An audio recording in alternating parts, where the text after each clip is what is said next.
My mother used to say the most powerful woman in the room is the one everyone underestimates. 24 hours ago, they saw a waitress with calloused hands. In 60 seconds, they would see Catherine Morgan's daughter. "Mom, I hope I make you proud." The words echoed in Sophia's mind as her hand rested on the cold brass handle of the boardroom door. Through the thick mahogany, she could hear voices, male voices mostly, confident and certain, the kind of voices that had never been questioned. And then cutting through them like crystal shattering on marble, she heard Victoria's laugh, sharp, performative, the laugh of a woman who had no idea her entire world was about to collapse. Sophia's fingers tightened on her mother's Van Cleef necklace. The platinum felt warm against her skin, warmed by her own pulse, her own fear, her own absolute certainty about what came next. 24 hours. That's all it had been since the humiliation at Celestia. Since Victoria had inspected her hands like livestock at auction. Since Marcus Davenport had stood there and done nothing. 24 hours since Sophia had been nobody. But that story, the story of how a ghost became flesh and power became purpose, that story began 2 years earlier in a hospital room where everything smelled like antiseptic and ending. Catherine Morgan was dying. That simple fact sat in the room like a third person, unwelcome but impossible to ignore. The machines beeped their steady rhythm, counting down heartbeats, measuring what remained of a life that had been too vibrant, too brilliant, too necessary to end at 56. But cancer doesn't care about necessity.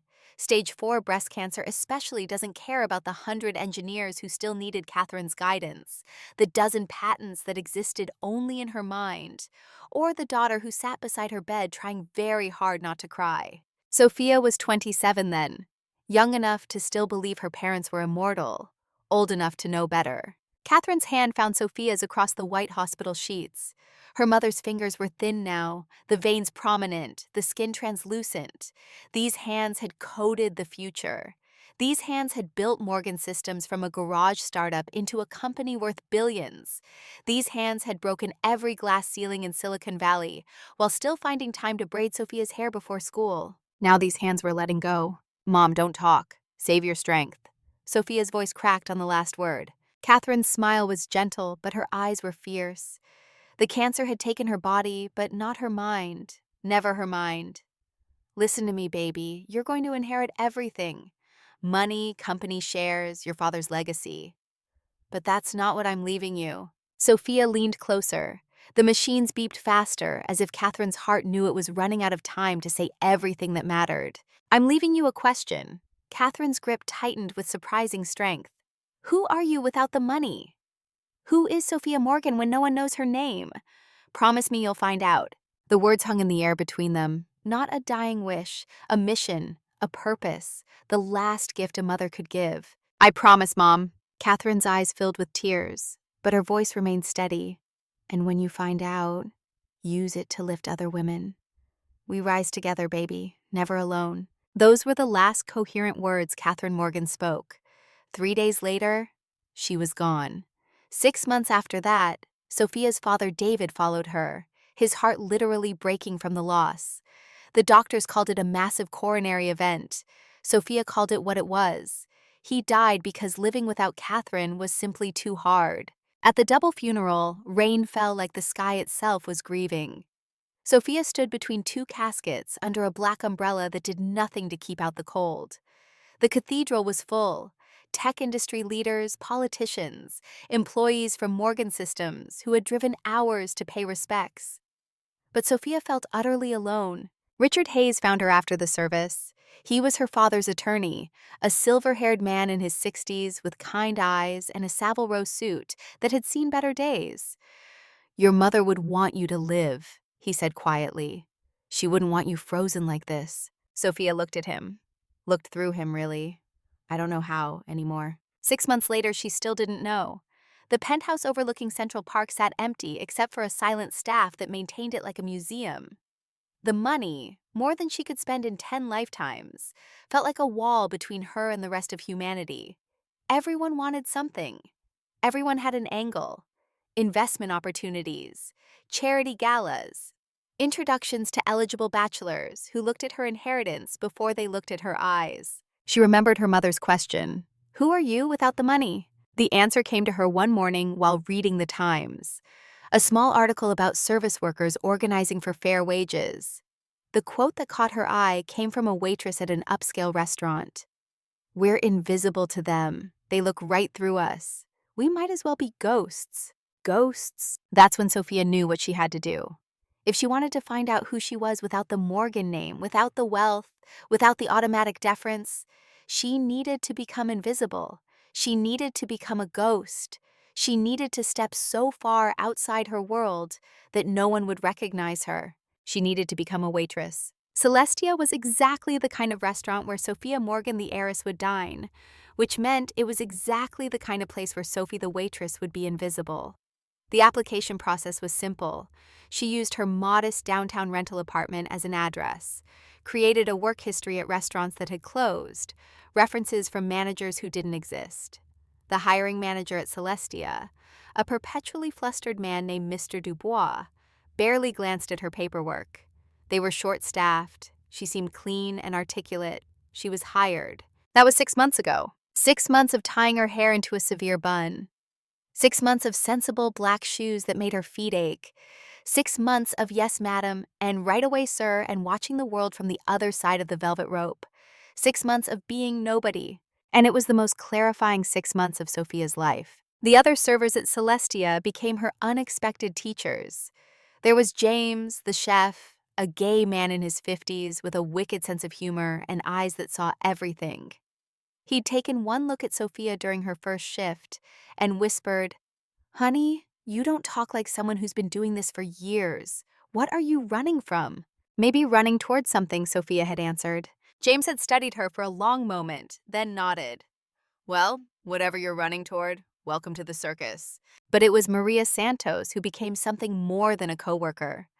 Maria was the head waitress, 52 years old, with warm brown eyes and hands that never stopped moving. She'd worked at Celestia for 20 years, worked her way up from busser to the senior server everyone respected.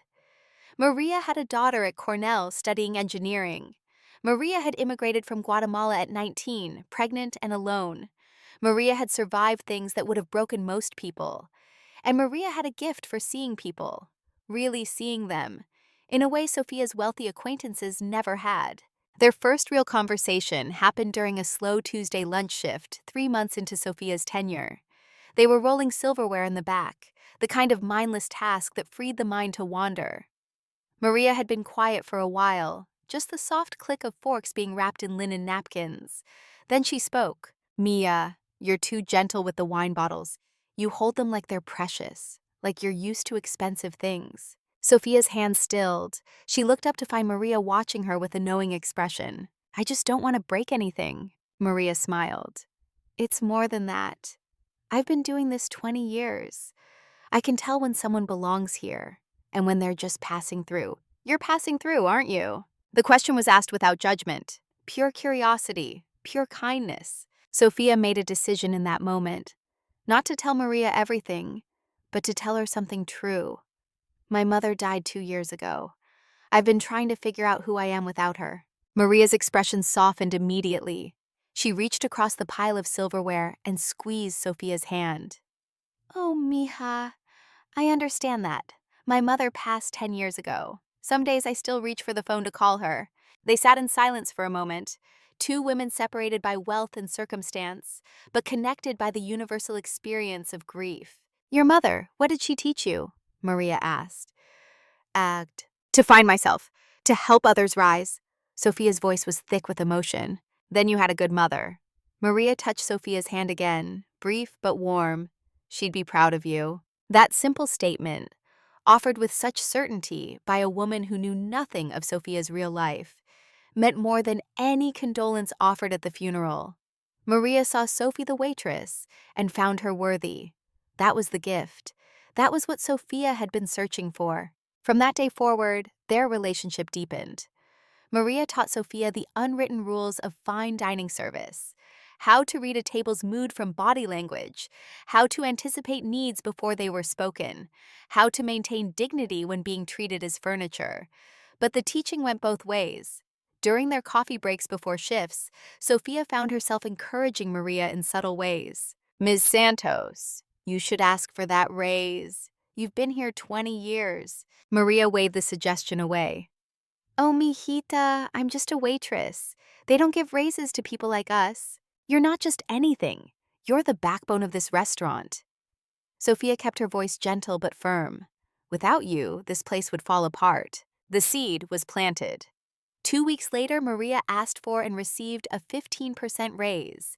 She'd come to work the next day with tears in her eyes and hugged Sophia hard enough to crack ribs. "You gave me courage," she whispered. "Thank you." Sophia held her back and thought my mother would have liked you. The female staff at Celestia formed their own ecosystem. There was Angela, a 22-year-old busser working her way through community college. Bright, hardworking, drowning in student loans. Sophia had anonymously left $2,000 in Angela's locker one night with a note that said, "For your education, your future matters.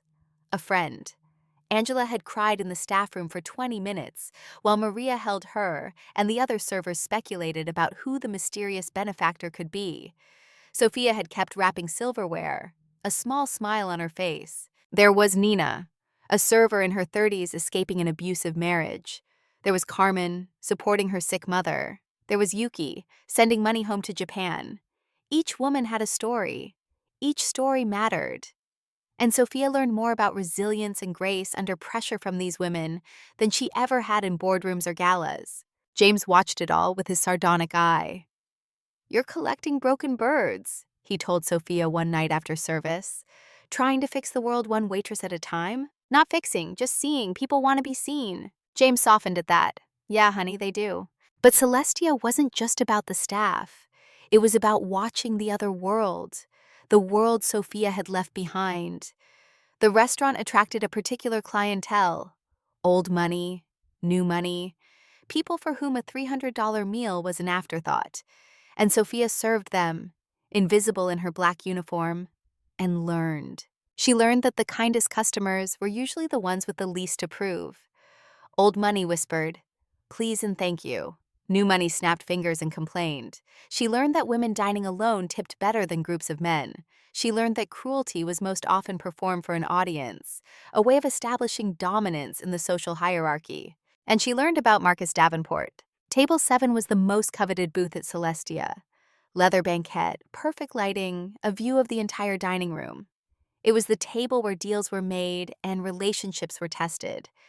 For the past 2 months, Marcus Davenport had been a regular at Table 7, always on Wednesday nights, always with the same woman, his girlfriend Victoria. Sophia had done her research, of course.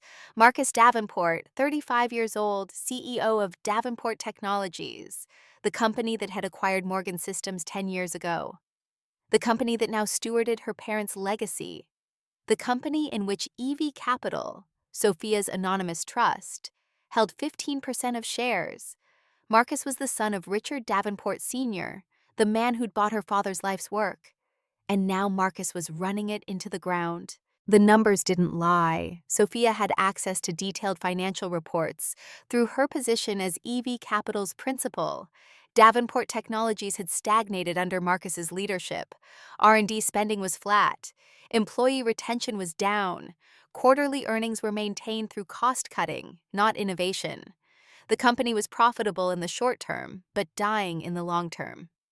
Everything her parents had built, every vision they'd had for the future of technology, was being slowly suffocated by a man more concerned with stock prices than innovation. But watching Marcus at Celestia, Sophia saw something the financial reports couldn't capture. She saw exhaustion. Every Wednesday he arrived looking more tired than the week before. The smile he gave Victoria was increasingly forced. He was playing a role, and the role was killing him. She almost felt sorry for him. Almost. Because there was Victoria. Victoria Ashford was everything Sophia had been raised not to be. Loud where discretion was valued. Showy where elegance was prized. Cruel where kindness cost nothing. She wore her insecurity like the oversized Cartier love bracelet on her wrist, tight enough to leave marks, expensive enough to prove something to everyone watching. Sophia had observed Victoria for weeks before the incident. Observed the way she treated staff, the snapping fingers, the sent back wine that had nothing wrong with it, the complaints about temperature, timing, the angle of the fork on the plate. Each interaction was a small cruelty designed to establish hierarchy. I am important. You are not.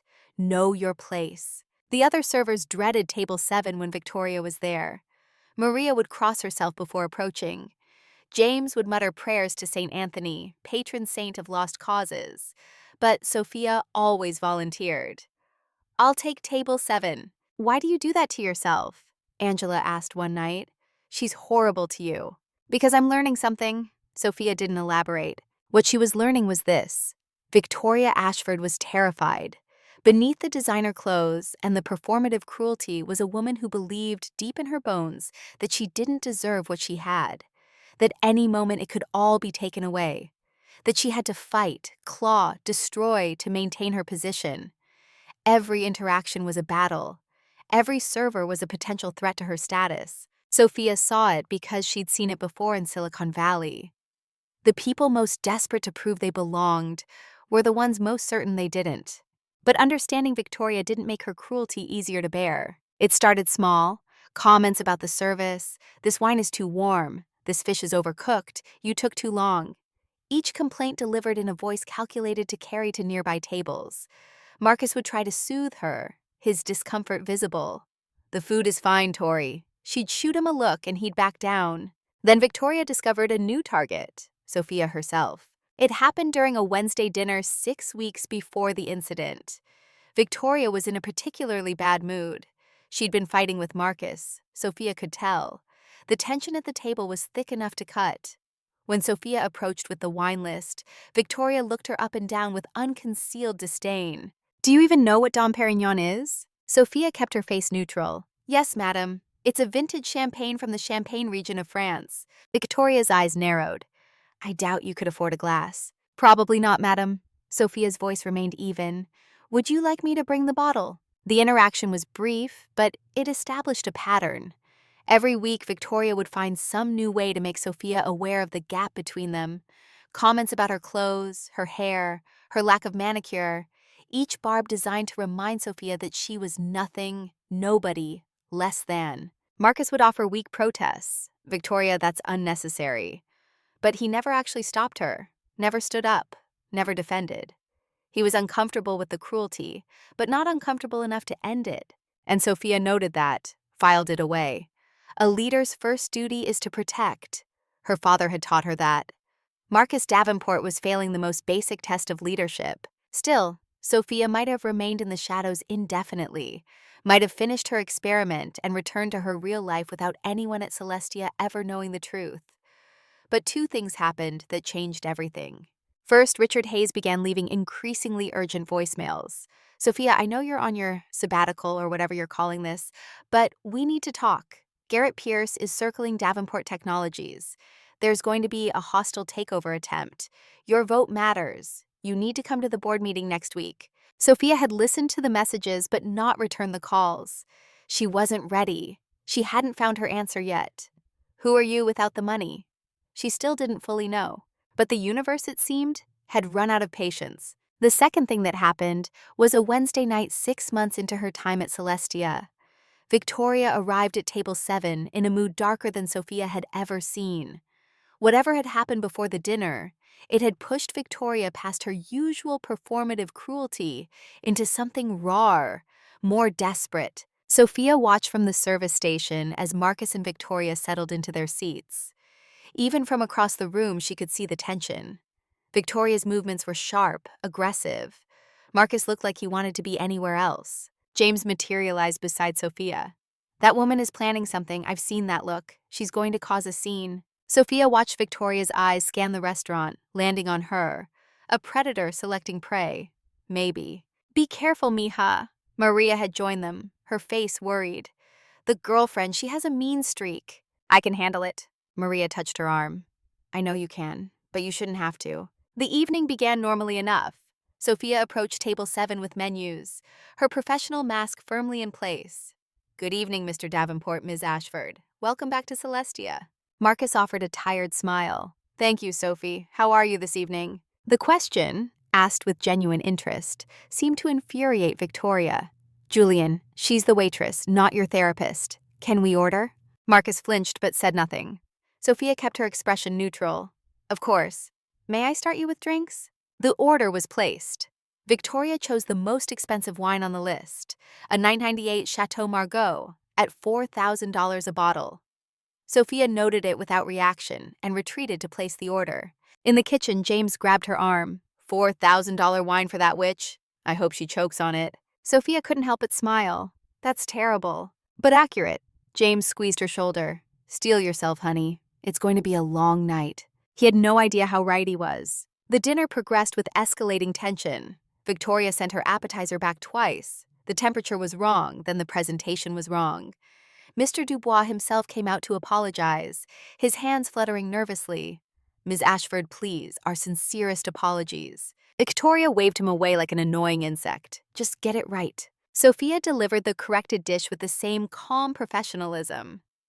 Is everything satisfactory now, madam? Victoria didn't even look at it. We'll see.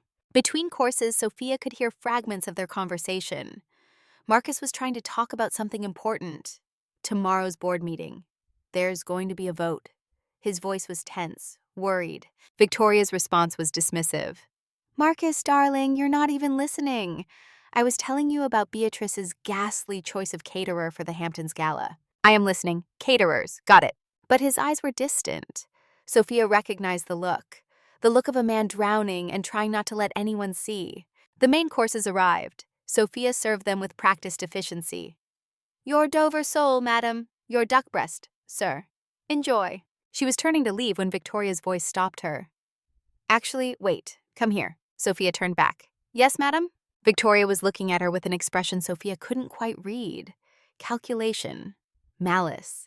Something desperate beneath it all. Let me see your hands. The request was so unexpected that for a moment Sophia simply stared. I'm sorry, what? Your hands. Show them to me. Victoria's voice had risen slightly. Nearby tables were beginning to glance over. Marcus shifted uncomfortably. Tori, what are you doing? Quality control, darling. An establishment of this caliber should have standards. One expects pristine presentation from the food to the staff. She looked at Sophia expectantly. Well? Sophia felt the eyes of other diners turning toward them. Felt Maria watching anxiously from the kitchen entrance. Felt the moment crystallizing into something significant. She could refuse, could get Mr. Dubois, could walk away. Instead, she slowly extended her hands, palms down. They were clean. Her nails were short and practical, no polish. There was a small faded scar on her right knuckle from a childhood fall, the kind of imperfection that came from living. Her cuticles weren't manicured. These were hands that worked. Victoria's eyes fixed on that scar like a hawk spotting prey. Look at them, Marcus. Really look. Scars, rough cuticles. Is this what we pay $500 a person for? It's unappetizing, she practically spat the word. Frankly, it's disgusting. Each word was a carefully aimed dart. Sophia felt heat creeping up her neck, but her face remained calm. Her hands remained steady. She'd spent 6 months learning to be invisible, learning to absorb cruelty with grace, learning what Maria and Angela and every service worker in America learned, how to be treated as less than human and still maintain dignity. Marcus found his voice. Victoria, that's enough. But it wasn't a command. It was a plea, and Victoria ignored it. Some people are just destined for mediocrity. Victoria's voice carried across the dining room now. She wanted an audience, needed witnesses to this assertion of dominance. People like you, she looked directly at Sophia. You're one of them. In the corner of her vision, Sophia saw an older woman at a nearby table, elegant in pearls and gray hair, stand up abruptly. The woman's voice cut across the restaurant. That's quite enough. Victoria turned surprised. Excuse me? The older woman, maybe 70, with the kind of bearing that spoke of generations of old money, fixed Victoria with a look that could freeze blood. I said that's enough. I've been coming to Celestia for 30 years and the most distasteful thing I've witnessed isn't her hands. It's your behavior. Who do you think you are? Victoria's voice pitched higher. Old money, dear. The kind that knows better. The woman placed cash on her table and walked toward the exit. She paused as she passed Sophia and spoke quietly, just for her. Hold your head high, young lady. Dignity is something money can't buy. Then she was gone, leaving a stunned silence in her wake. Victoria's face had gone red. The support she'd expected from other wealthy diners hadn't materialized. Instead, she'd been publicly called out by someone with more social standing than she could ever achieve. The humiliation was too much.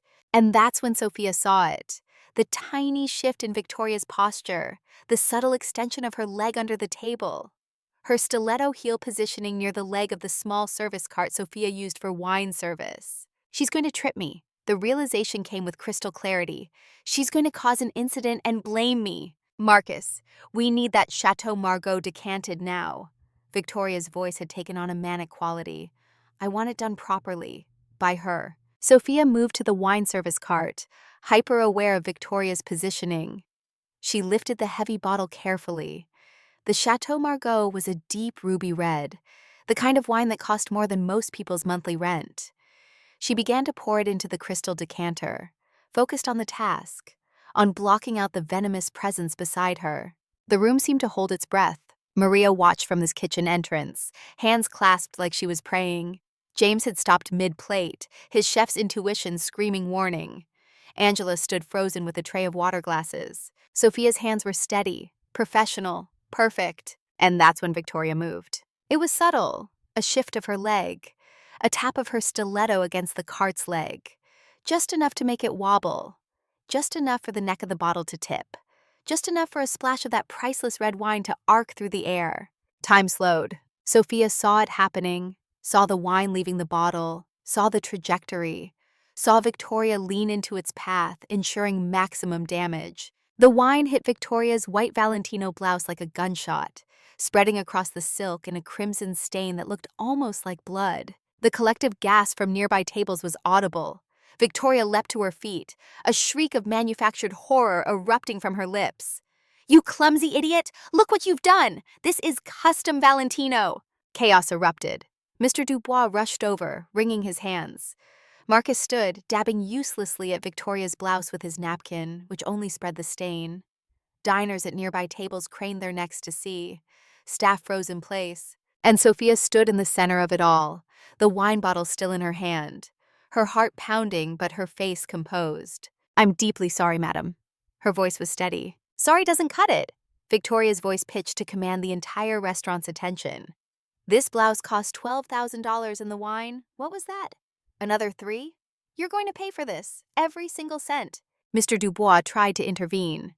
"Ms. Ashford, please. The restaurant will, of course, handle the cleaning and any costs." "Handle it?" Victoria whirled on him. "This is ruined! I don't want it handled. I want her to pay for it." She pointed at Sophia like she was pointing at something dirty. "I want her to learn that actions have consequences." Then came the demand that made the entire restaurant fall silent. "I want you to fire her, right now, in front of everyone." The cruelty of it hung in the air. Firing Sophia was one thing. The public humiliation was another entirely. It was designed to break her, to prove beyond doubt who had power and who had none. Sophia stood her ground. "It was an accident, madam." Victoria's smile was poisonous. "Oh, I'm sure it was. Just like it was an accident that you were born into a life where you have to serve people like me." Marcus finally stepped in, placing a hand on Victoria's arm. "Tiff, that's completely out of line. Let's just go." He pulled out his Black American Express card. "Mr. Dubois, put the cost of the blouse and the wine on my bill. We're leaving." His apology to Sophia was weak, hasty, already half turned toward the door. "Ellie, I apologize for this." But the damage was done. Victoria allowed herself to be led away, but not before firing her parting shot. She leaned close to Sophia, close enough that only Sophia could hear. "Don't think this is over. I'll make sure you never work in a decent restaurant in this city again. People like you need to be taught their place." Then Victoria was gone, heels clicking on marble, trailing Marcus behind her like a reluctant shadow. The restaurant slowly, painfully returned to its normal rhythm. Conversations resumed in hushed tones. Servers moved with exaggerated care. The stain of the encounter lingered. Mr. Dubois appeared at Sophia's elbow, his face a mixture of sympathy and anxiety. "Sophie, take a break in the back. Just cool off for a few minutes." Sophia nodded. She walked toward the staff area, back straight, head high. She didn't let them see the tremor starting in her hands, didn't let them see the fire that had just been lit behind her eyes. In the staff room, Maria was waiting.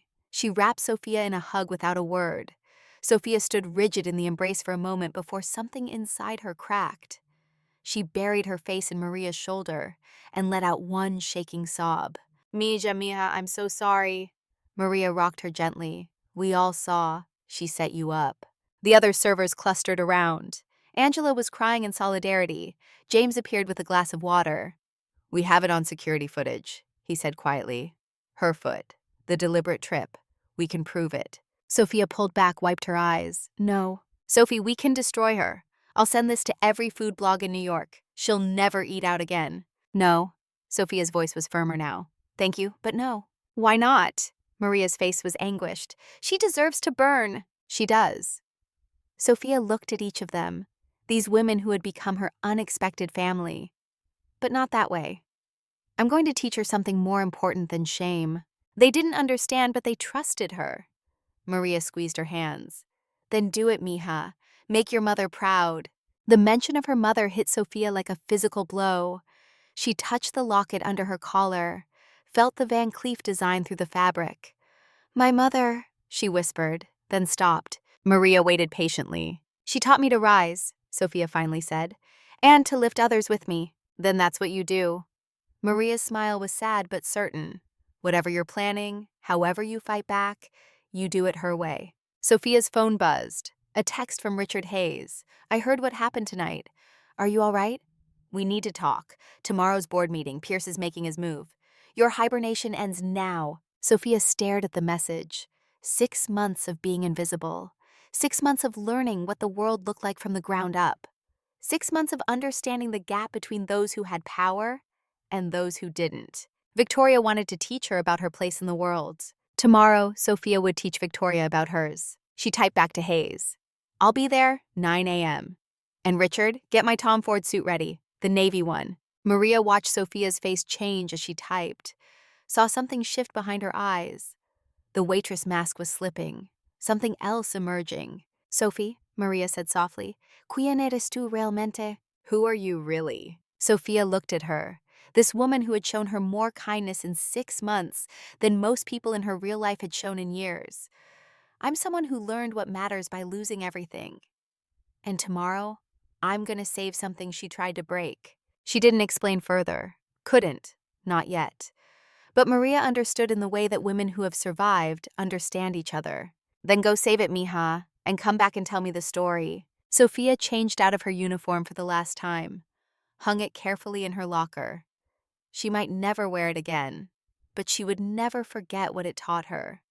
How it felt to be dismissed, how it felt to be judged by the roughness of your hands, how it felt to be nobody, and how it felt to find strength in the company of women who society told were less than, but who were, in fact, everything that mattered. She walked out into the Manhattan night.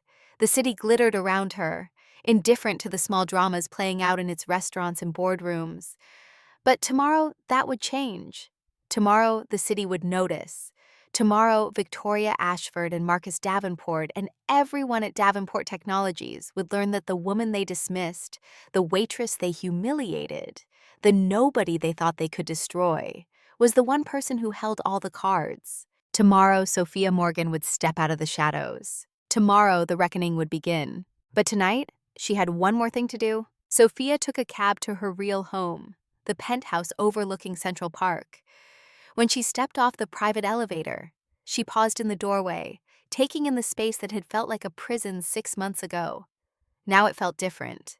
Not a cage, a base of operations. Richard Hayes was waiting in the study with a glass of Macallan and a stack of files. He looked up as she entered, his expression a mixture of relief and concern. Welcome home, Sophia. Or should I say welcome back? She sank into a leather chair, suddenly exhausted. Tell me everything. Hayes spent the next hour briefing her. Garrett Pierce, corporate raider, circling Davenport Technologies. The board meeting tomorrow morning. The vote that would determine the company's future. The 15% stake EV Capital held. Sophia's stake. That made her the kingmaker. And here's the beautiful part, Hayes said with a grim smile.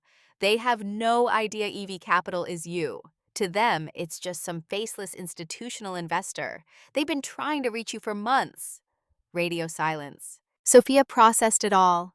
The company her parents built, the legacy they left, the people who depended on it. 12,000 employees, families, futures, all of it hanging in the balance because Marcus Davenport was too weak to lead and Garrett Pierce was too ruthless to care. "What time does the meeting start?" she asked. 9 a.m. sharp. Sophia stood, walked to the window. The city sprawled below her, a universe of lights and lives. Somewhere out there, Victoria was probably still raging about her blouse. Marcus was probably already placating her, apologizing, promising to buy her a new one.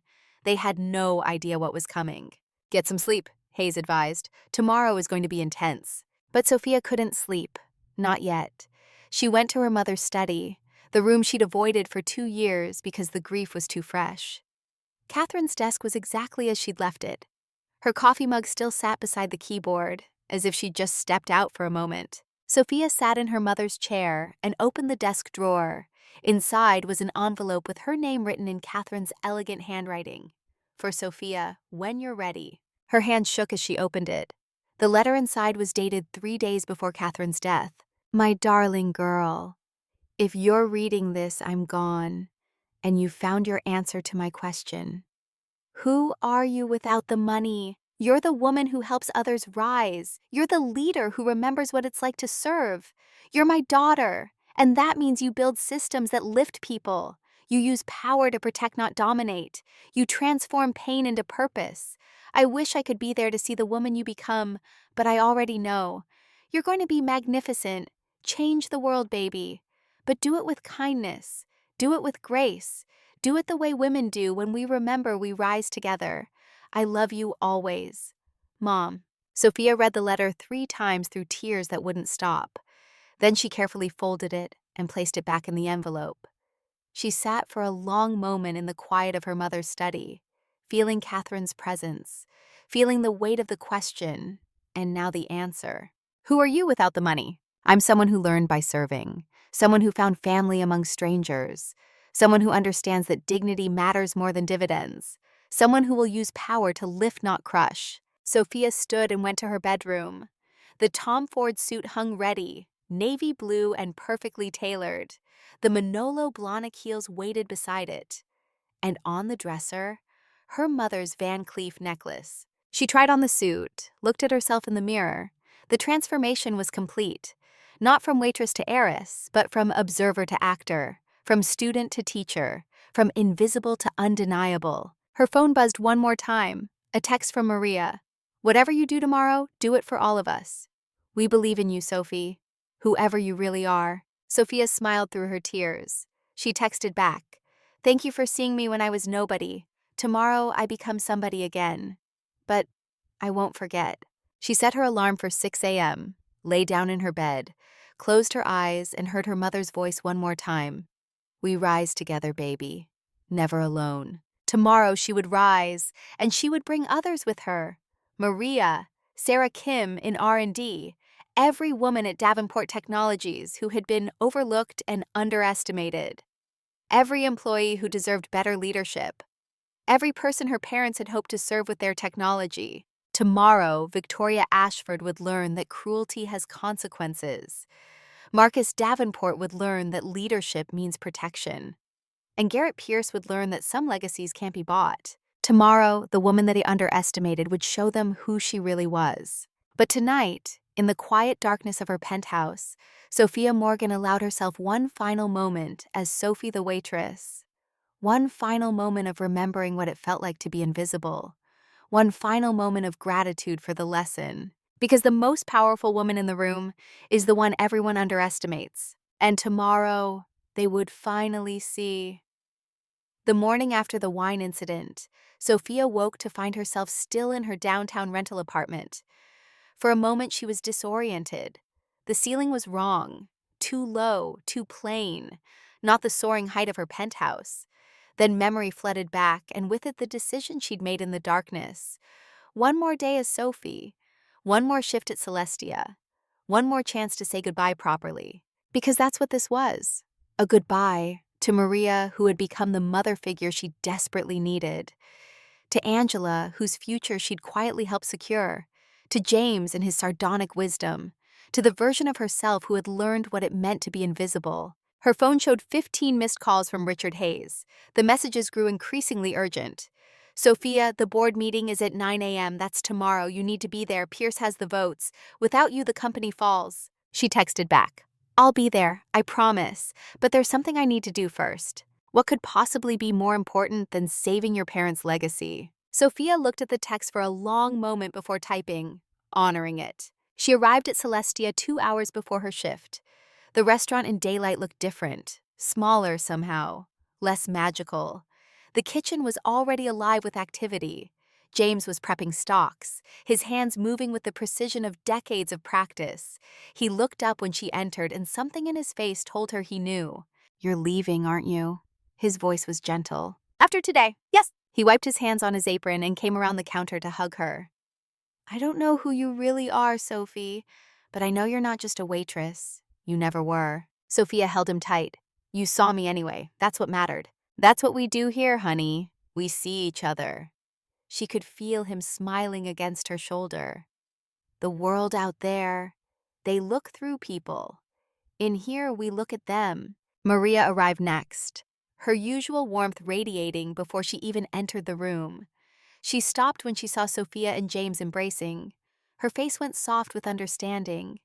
Ay, mija, today is the day, isn't it? Sophia pulled back from James and nodded. I have to go do something tomorrow, something important, but I wanted to work one more shift with you first. Maria's eyes filled with tears. She crossed the kitchen and took Sophia's face in her hands. You listen to me. Whatever you go do tomorrow, whoever you really are, you remember something. You are loved, not for your money or your name or whatever it is you left behind, but for you, for Sophie who listened to my stories, who cared about Angela's future, who made this place better just by being in it. The words broke something open in Sophia's chest. I'll remember. I promise. The shift began. Lunchtime service at Celestia was quieter than dinner, but no less demanding.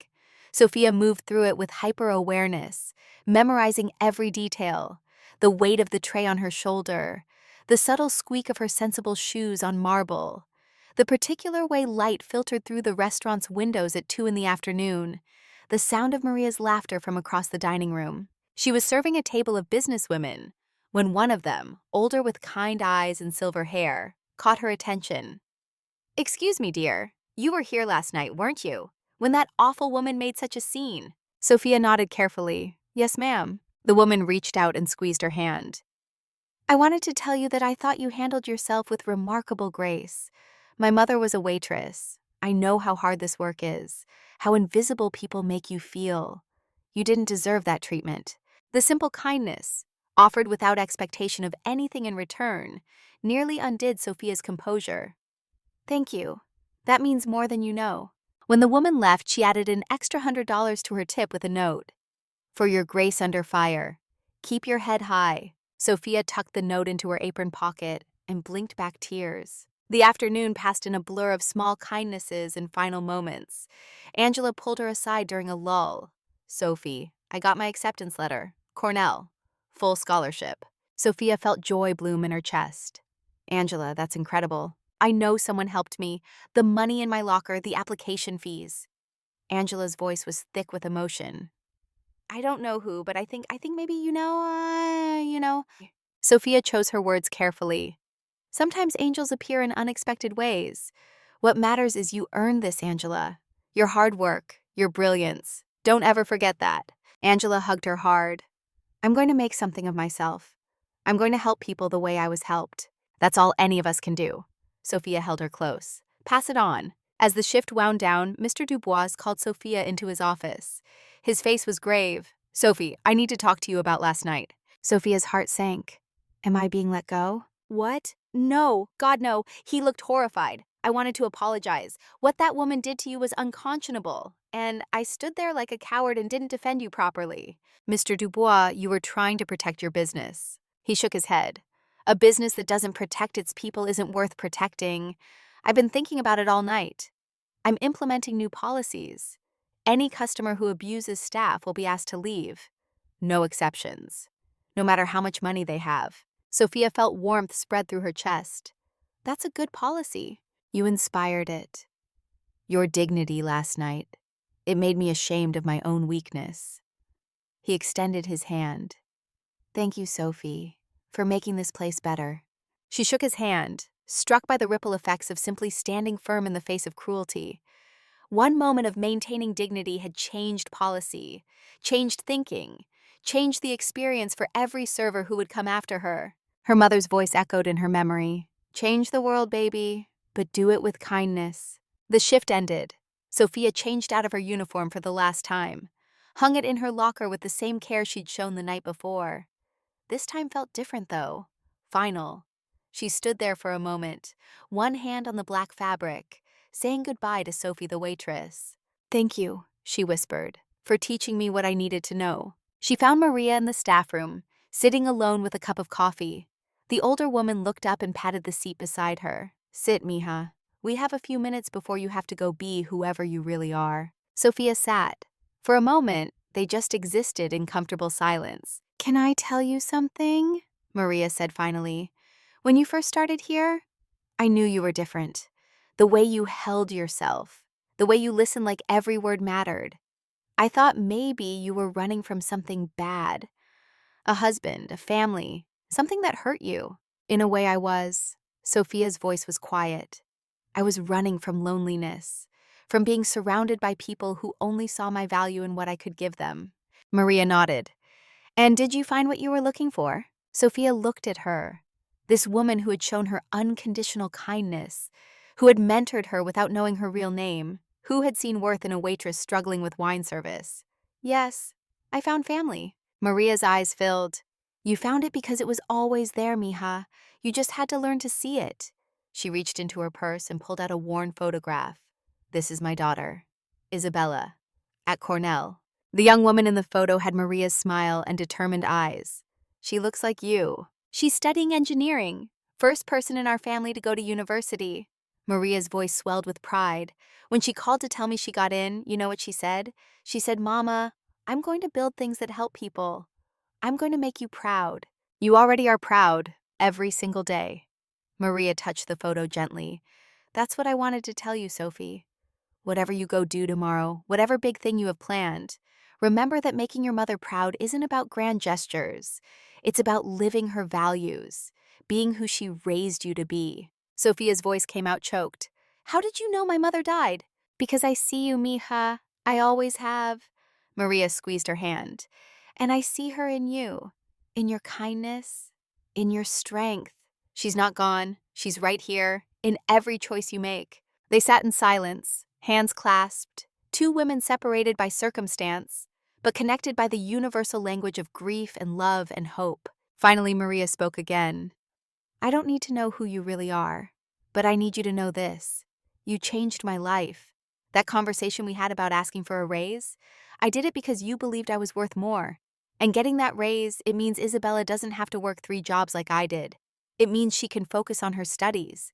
You gave my daughter a better future by giving me courage. The weight of unintended consequences, of small acts of kindness rippling outward, settled over Sophia. I didn't do anything.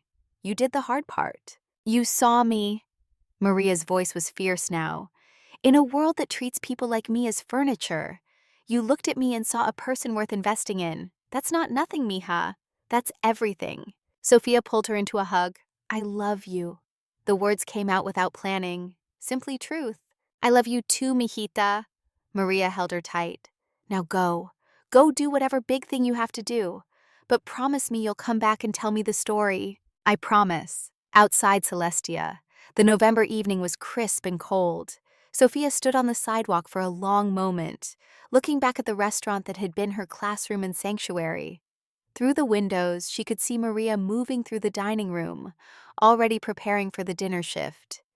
James in the kitchen, Angela clearing tables. Life continuing. Her phone buzzed. Richard Hayes again. Sophia, where are you? We need to prep for tomorrow. Pierce is making his move tonight. Emergency meeting at your penthouse. Yeah. She texted back, on my way. The cab ride to the penthouse felt like traveling between worlds. the modest apartment buildings of her waitress life giving way to the towering glass and steel of Manhattan's elite. By the time the car pulled up to her building, full darkness had fallen. The doorman did a double take when he saw her. "Ms. Morgan, we haven't seen you in months. Welcome home." "Thank you, Charles. It's good to be back." The private elevator rose 40 floors in silence. Sophia watched the city drop away beneath her, the lights spreading out like a galaxy. Somewhere down there, Maria was serving dinner. Angela was studying between tables. James was creating art with food. The invisible people who made the city run. The ones nobody saw. But Sophia saw them now. Would always see them. That's what the last 6 months had given her. Vision. Richard Hayes was waiting in the study with another man Sophia didn't recognize. The stranger was younger, maybe 40, with sharp eyes and an expensive suit. He stood when Sophia entered. "Ms. Morgan, I'm David Chen. I work for Goldman Sachs in forensic accounting. Mr. Hayes brought me in to trace some unusual financial movements around Davenport Technologies." Sophia shook his hand. "What did you find?" Hayes gestured to the files spread across the desk. "We found the mole. Someone on the inside has been feeding Garrett Pierce confidential information for months. Board votes, financial projections, strategic plans, everything he'd need for a hostile takeover." "Who?" Chen pulled out a bank statement. "Thomas Brennan. He's been receiving payments through a Cayman Islands account registered to his wife's maiden name. Total compensation of $4.7 million. Last deposit was $2 million yesterday." Sophia sank into a chair. Thomas Brennan. Her father's friend. The man who'd given the eulogy at her parents' funeral. She felt the betrayal like a physical blow. Why? Hayes's expression was grim. "We did more digging. His wife Elena has stage 4 cancer. Experimental treatment. Insurance wouldn't cover it. The initial treatment alone cost $800,000. So Pierce bought him." Sophia's voice was flat. "Love makes people desperate." Chen's tone held no judgment. Pierce approached him with an offer. "Pay for the wife's treatment, present and future. All of it. Maintenance therapy, medications, everything. In exchange for inside information. It's tragedy, not simple villainy." The moral complexity of it sat heavy in the room. Sophia thought about Maria working multiple jobs for her daughter's future, about Angela's student loans, about all the ways the American healthcare system forced impossible choices. Thomas Brennan had chosen his wife. She couldn't entirely blame him. But he'd still betrayed her father's legacy, endangered 12,000 jobs, sold out to a corporate raider who would strip the company for parts. "What's Elena's condition now?" Sophia asked. Chen consulted his notes. "Treatment appears to be working. She's in remission. The doctors are cautiously optimistic." "Does she know where the money came from?" Hayes shook his head. "We don't think so. Our investigation suggests Brennan has been hiding it from her." Sophia stood and walked to the window. The same view she'd looked at the night before, but everything felt different now. More complicated, more real. She thought about her mother's letter. Transform pain into purpose. Use power to protect, not dominate. "We'll need to expose him tomorrow." Her voice was quiet but firm. "But I want to handle it carefully. There's a way to do this that serves justice without destroying compassion." Hayes raised an eyebrow. "You're not going to crush him?" "I'm going to give him a chance to do the right thing, and I'm going to make sure his wife's treatment continues, regardless." That's very generous. "It's what Mom would do." Sophia turned from the window. "Now tell me everything about the board meeting. Who's wavering? Who Pierce has already bought? Who might still be saved?" They spent the next 2 hours strategizing. Sophia absorbed every detail. Board member biographies, financial projections, Pierce's likely arguments, the votes they had and the votes they needed. By the time Chen left, it was nearly midnight, and Sophia's head was spinning with information. Hayes poured them both a whiskey. "You're really going to do this?" It wasn't a question, but Sophia answered anyway. "I don't have a choice. This is what I was trained for, what Mom and Dad prepared me for. I just didn't know it until now." "They would be proud." Hayes's voice was rough with emotion. Catherine, especially. She always said the next generation of leaders would be women who understood both power and service. "She'd love that you've been a waitress." Sophia smiled at that. "I think she'd love Maria more. Mom always valued wisdom over credentials." They sat in comfortable silence for a moment, the weight of tomorrow pressing down but not crushing. just present. Get some sleep, Hayes said finally. Tomorrow, you walk into that boardroom and you save everything your parents built. But you'll need to be sharp. After Hayes left, Sophia found herself drawn again to her mother's study. The letter was still where she'd left it, carefully refolded in its envelope. She read it again, slower this time, letting each word sink in. Build systems that lift people. That's what she was going to do. Not just save the company, transform it. Use her parents' legacy, not as a monument to the past, but as a foundation for a different future. One where Maria's wisdom was valued as much as an MBA. Where Angela's potential was nurtured, not crushed by debt. Where women like Sarah Kim in R&D weren't sidelined, but empowered. Sophia's phone buzzed. A text from an unknown number. It took her a moment to realize it was Victoria. I hope you learned your lesson tonight. People like you need to know their place. Don't think I've forgotten about you. The cruelty of it, the smallness, would have hurt yesterday. But tonight, knowing what tomorrow would bring, Sophia felt only pity. Victoria had no idea she'd just threatened the woman who controlled 15% of her boyfriend's company.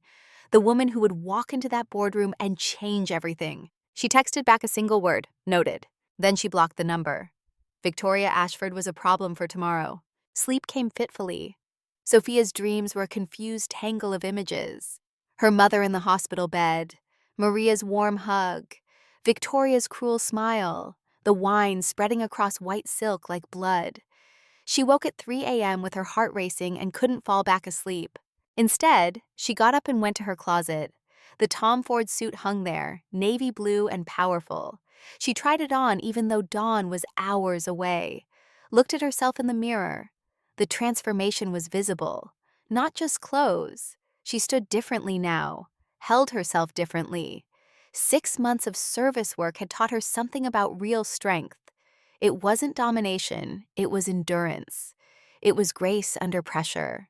It was maintaining dignity when someone was trying to strip it away. She thought about Marcus Davenport and his weak apologies, about how he'd stood there and let Victoria humiliate her. A leader's first duty is to protect. Her father's words. Marcus had failed that test. Tomorrow she would give him a chance to pass a different one. At 5 a.m., she gave up on sleep entirely and made coffee.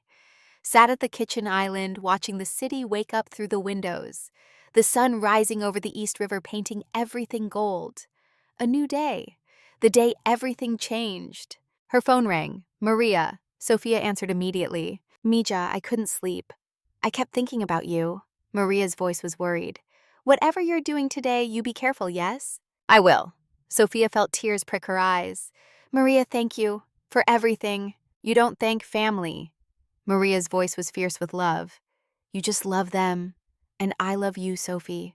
Whoever you are, whatever your real name, I love you. My name is Sophia Catherine Morgan, and I love you too.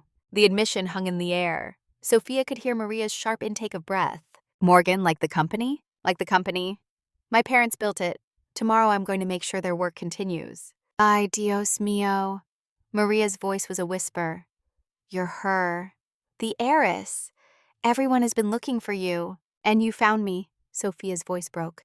You found me when I was lost, and you helped me remember who I was supposed to be. Maria was crying now. Your mother, she would be so proud. I hope so. I'm scared, Maria. Good. Fear means it matters. But you listen to me, mija. You go in there and you show them what a woman who has served looks like when she leads. You show them grace and strength. You show them your mother's daughter. The words settled over Sophia like a blessing. After they hung up, she stood in the center of her penthouse, feeling more ready than she had all night. Maria had seen her, really seen her, and still loved her. That was worth everything. By 7 a.m., Sophia was dressed and ready. The Tom Ford suit fit perfectly. The Manolo Blahniks added 3 inches of height. Her mother's Van Cleef necklace rested against her collarbone, visible this time. No more hiding. She wore her hair down, not in the severe bun of Sophie the waitress, but in soft waves that framed her face. Professional makeup, but not armor. She looked like Catherine Morgan's daughter. Finally. Richard Hayes arrived at 7:30 with final briefings. You look ready, he said with approval. I am. Sophia's voice was steady. Let's save a company. Meanwhile, across the city, Victoria Ashford was having a very different morning. She woke with a headache and a vague sense of unease. The wine-stained Valentino blouse lay crumpled on her bathroom floor where she'd thrown it in rage. $12,000 ruined. The thought made her want to break something. But beneath the anger was something else. Something she couldn't quite name. The way that older woman at the restaurant had called her out. The way Marcus had looked at her after. Not with desire or admiration, but with something that looked almost like disappointment. "Stop it," she told herself. "You were right. That waitress needed to be taught a lesson." But the unease persisted. She thought about the waitress's face when she'd inspected her hands, the quiet dignity, the refusal to break. There had been something in those eyes, some depth that Victoria recognized because she'd spent her whole life hiding the same thing. Fear. Fear of not being enough, fear of being found out, fear of losing everything. Victoria had grown up poor, really poor. Food stamps and utility shutoffs poor. Her first husband had beaten her. Her second husband had died leaving her with almost nothing thanks to a prenuptial agreement his family had insisted on. Everything she had now, every designer piece, every social connection, she'd fought and clawed and, yes, sometimes crushed people to get. Because she'd learned early that the world was divided into people who had power and people who got crushed. And she would never be crushed again. The waitress, though, she'd looked at Victoria like she was seeing through all the armor to the terrified girl underneath. And Victoria hated her for it. Her phone buzzed. "Marcus, can we talk about last night?" Victoria stared at the text. She could apologize, could admit she'd gone too far, could be vulnerable for once in her relationship. Or she could double down, prove she didn't need his approval, prove she was strong. She chose strength, or what she'd always thought was strength. "There's nothing to talk about. I was right. See you at the office." Marcus's response took a long time coming. "I don't think you were, but we'll discuss it later. I have the board meeting this morning." Victoria decided she would go to the meeting, show up, support him, remind everyone she was Marcus Davenport's girlfriend, that she belonged in those spaces. She dressed carefully, power suit, heels, full armor. By the time she was ready, she'd almost convinced herself that everything was fine, that last night had been necessary, that the waitress deserved it. Almost. At Davenport Technologies, the boardroom was being prepared. Coffee stations set up, leather chairs arranged around the massive mahogany table. Sarah Kim arrived early, clutching a folder of R&D projects she hoped to defend. She knew what today was, the fight for the company's future. She'd been preparing arguments for weeks. Marcus arrived looking haggard. He'd barely slept. The image of Sophia the waitress, Sophie, whatever her name was, kept appearing in his mind. Her dignity, Victoria's cruelty, his own cowardice. He'd let it happen. Let that woman be humiliated because it was easier than standing up to his girlfriend. What kind of leader did that make him? What kind of man? His father's portrait hung on the boardroom wall. Richard Davenport Sr., a man who'd built an empire through vision and integrity. Marcus felt the weight of disappointed eyes even in a painting. "I'm sorry, Dad. I'll do better. I'll be better." Thomas Brennan arrived with his wife Elena. She was thin, wearing a wig, but her eyes were bright with hope.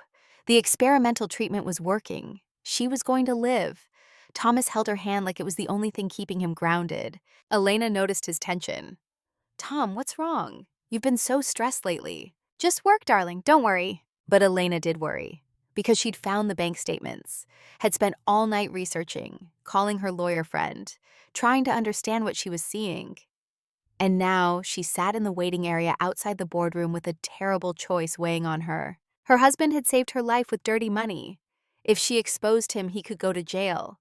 But if she stayed silent, 12,000 people could lose their jobs. What would the woman she wanted to be do? Elena closed her eyes and thought about her daughter, about the values they tried to teach her. Integrity, honesty, doing the right thing even when it cost you everything. She made her decision. The clock struck 8:30. Board members filed in. Garrett Pierce arrived with his legal team, confident and predatory. Victoria slipped into the observers area, scanning the room with sharp eyes. Marcus stood at the head of the table trying to project confidence he didn't feel. "Welcome, everyone. As you know, we're here to discuss the future of Davenport Technologies and to address the takeover bid from Cybercorp." Pierce smiled. "A bid that offers significant value to all shareholders. I'm here to make my case. You'll have your chance. Marcus looked around the table. But first, we're waiting for one more participant. EV Capital's representative should be arriving shortly. A ripple of interest went through the room. The mysterious shareholder. The 15% that would decide everything. Victoria checked her phone, bored already. This was business. She didn't understand why she'd bothered coming. She should have gone shopping. Bought a new blouse to replace the one that stupid waitress had ruined. The clock hit 8:45, 8:50, 8:55. Marcus's phone buzzed. A text from an unknown number. EV Capital en route. Begin your meeting. We will arrive. He read it aloud. The board member settled in. Pierce began his presentation. And outside in the hallway, Sophia Morgan stood with her hand on the door handle, taking one last breath before she changed everything. She thought about Maria, about her mother, about Sophie the waitress and Sophia the heiress, and how they were the same person now, integrated, whole. She thought about Victoria's cruelty and Marcus's cowardice and Thomas's betrayal, and how all of it came down to fear. Fear of not being enough, fear of losing what you had, fear of being seen as you really were. But Sophia wasn't afraid anymore. She was Catherine Morgan's daughter, and that meant she built systems that lifted people. She used power to protect, not dominate. She transformed pain into purpose. She opened the door. Richard Hayes entered first, exactly as planned. The board members looked up. Then Sophia stepped in behind him, and the entire room seemed to hold its breath. Marcus's jaw dropped. Confusion flickered across his face. Wait, that's the waitress? From Celestia? Victoria's eyes went wide with recognition and dawning horror. No, no, no, no, no. Sarah Kim squinted, memory stirring. Those eyes. I've seen those eyes before. In photographs. Oh my God. Hayes walked to the front of the room, placed a hand on Sophia's shoulder, and spoke into the sudden electric silence. Members of the board, thank you for accommodating our late arrival. Allow me to introduce my principal. You know her on your ledgers as EV Capital, the holder of 15% of this company's shares, the swing vote that will determine today's outcome. He paused, letting the tension build to an unbearable pitch. I present Ms. Sophia Catherine Morgan, daughter of David and Catherine Morgan, principal shareholder of EV Capital. The silence that followed was absolute, and in that silence, Sophia smiled. The silence that followed Richard Hayes' introduction was the kind that happens when reality fractures. When the world everyone thought they understood reveals itself to be something else entirely. When the invisible become visible, and power shifts so suddenly that the room itself seems to tilt. Sophia, Catherine Morgan stood in the doorway of the boardroom and watched them process it.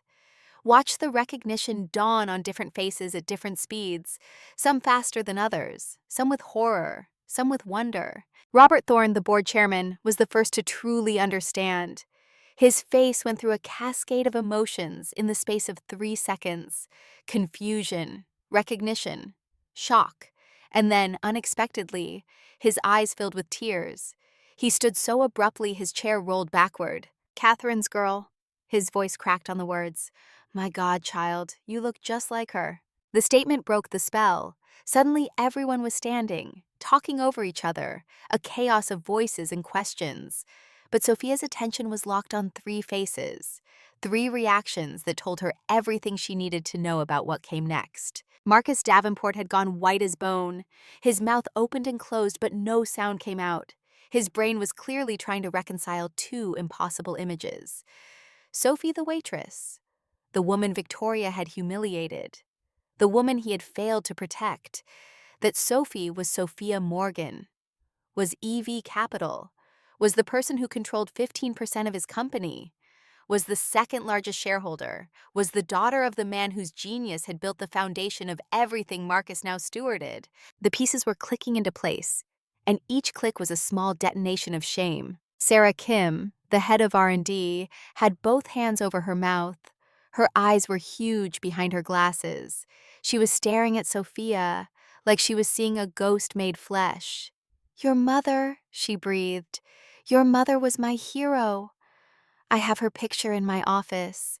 You're really her daughter. Sophia met her eyes and nodded. She is why I'm here. But it was Victoria's face that Sophia would remember for the rest of her life. Victoria Ashford, sitting in the observer's area in her designer suit, and her armor of cruelty, watching her entire world collapse in real time. The progression was almost beautiful in its devastation. First, simple confusion. Who is this woman? And why does she look like the waitress? Then recognition as Marcus's reaction registered. Wait, that is the waitress. Then the slow, creeping horror as Hayes's words penetrated. Morgan. Sophia Morgan, EV Capital, 15% shareholder. The color drained from Victoria's face like someone had pulled a plug. Her Cartier bracelet suddenly looked less like jewelry and more like handcuffs. She gripped the arms of her chair so hard her knuckles went white. And in her eyes, behind the shock and the fear, Sophia saw something she recognized because she'd seen it in the mirror during her darkest days after her mother died. The absolute terror of being exposed is not enough. Sophia took her seat at the boardroom table. Not in the observers area where Victoria sat, not standing awkwardly by the door, but at the table itself, in one of the leather chairs reserved for voting shareholders.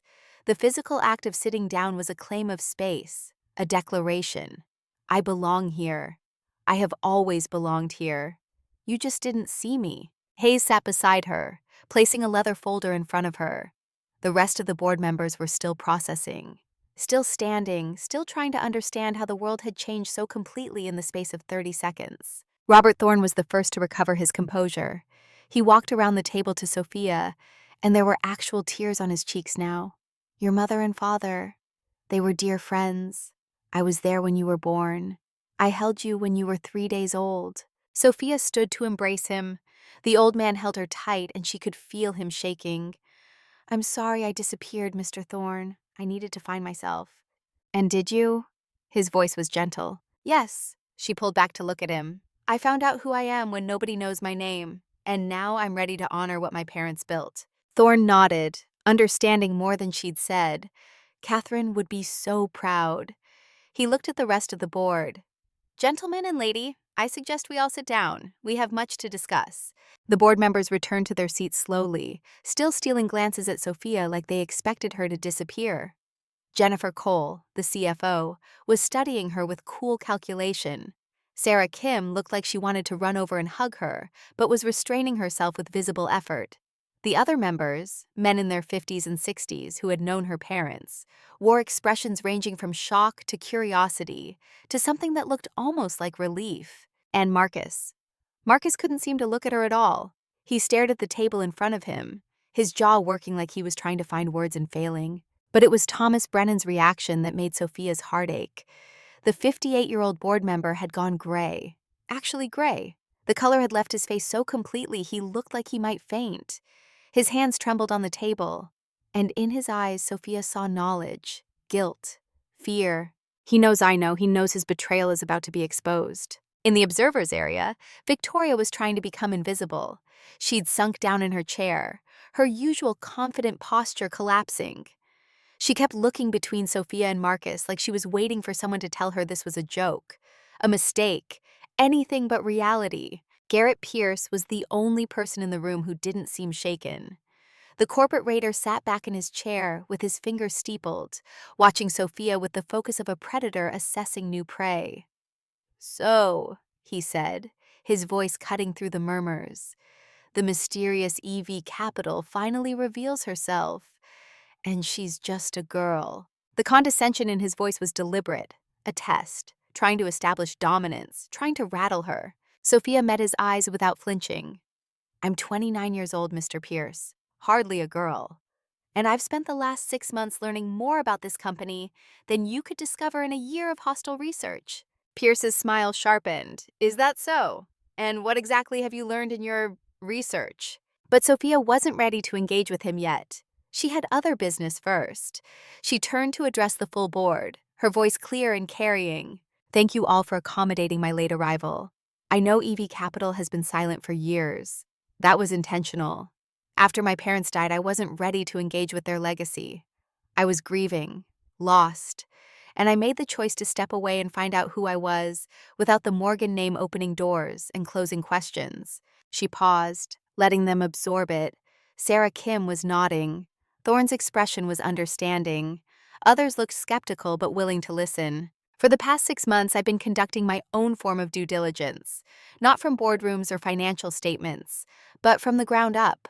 I wanted to understand what this company really is, not what the reports say it is, what it actually is to the people who make it run. Jennifer Cole frowned. I'm not sure I understand. What kind of due diligence? Sophia took a breath.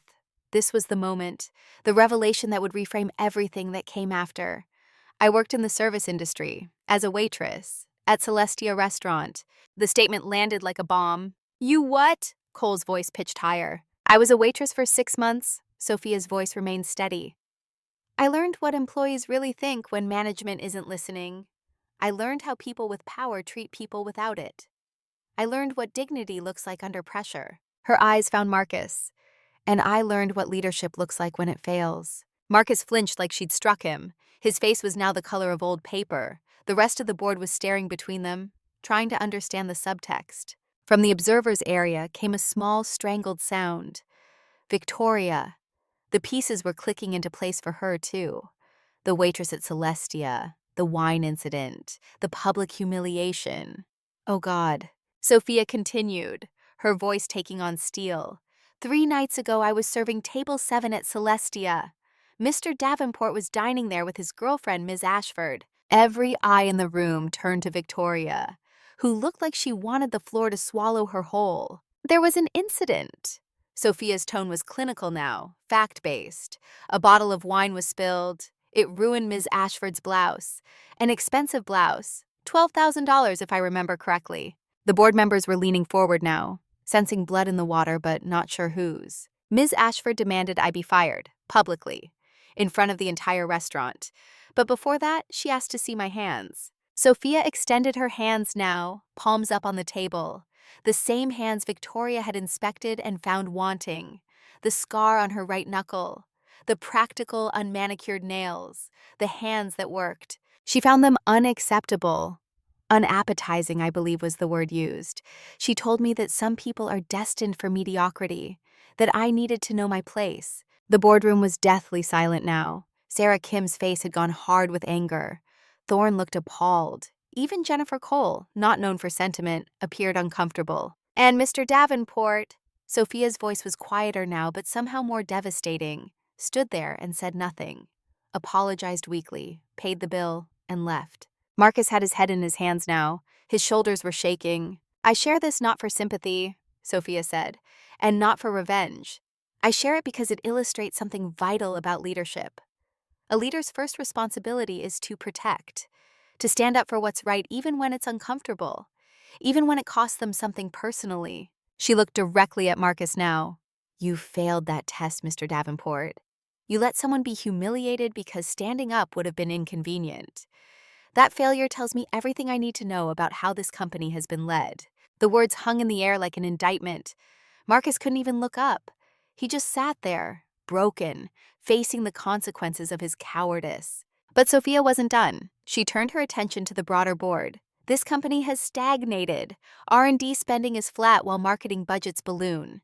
Employee retention is down 40% in 3 years. Our best engineers are leaving for competitors. Why? Because they don't feel valued. Because innovation has taken a back seat to quarterly earnings reports. Because we've forgotten what my parents built this company to be. Sarah Kim couldn't contain herself anymore. That's exactly what I've been saying for years. Nobody listens. I'm listening now. Sophia's voice was firm. And I'm proposing we make some changes. This is all very touching. Garrett Pierce's voice cut in, dripping with sarcasm. A little waitress plays dress up and gives us a civics lesson.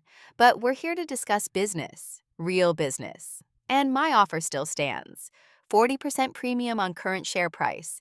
Immediate value for all shareholders. Sophia turned to face him fully. Your offer is to strip this company for parts, sell my parents' patents to the highest bidder, lay off thousands of employees, destroy decades of research and development. That's not business, Mr. Pierce. That's vandalism. Pierce's smile turned cold. It's called capitalism, Ms. Morgan. Perhaps if you'd spent more time in boardrooms and less time carrying trays, you'd understand how it works. The insult was designed to diminish her, to remind everyone she was just a waitress playing at business. But Sophia had been waiting for this. I understand exactly how it works. She pulled a file from Hayes's folder. which is why I had forensic accountants trace your acquisition strategy over the past decade. 17 companies purchased, 16 of them gutted and sold within 3 years, thousands of jobs lost, millions in shareholder value destroyed in the long term for short-term profit. You're not a businessman, Mr. Pierce. You're a locust. The board members were looking at Pierce now with new eyes. Sophia pressed her advantage. But here's what you didn't count on. You assumed EV Capital was a passive investor, that we'd follow the money. You were wrong. She stood, placing both hands on the table, commanding the room. I move for an immediate vote of no confidence. Not in Marcus Davenport as CEO, not yet, but in the current strategic direction of this company.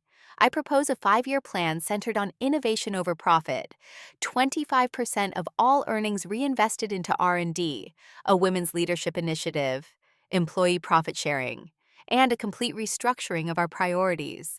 The proposal landed like thunder. Jennifer Cole looked appalled. Some board members looked intrigued. Sarah Kim looked like Christmas had come early. That's financial insanity, Cole protested. Our stock price would tank. Dividends would plummet. In the short term, yes. Sophia's voice was calm. In the long term, we'd become the company my mother envisioned. The one that builds things a decade ahead of their time.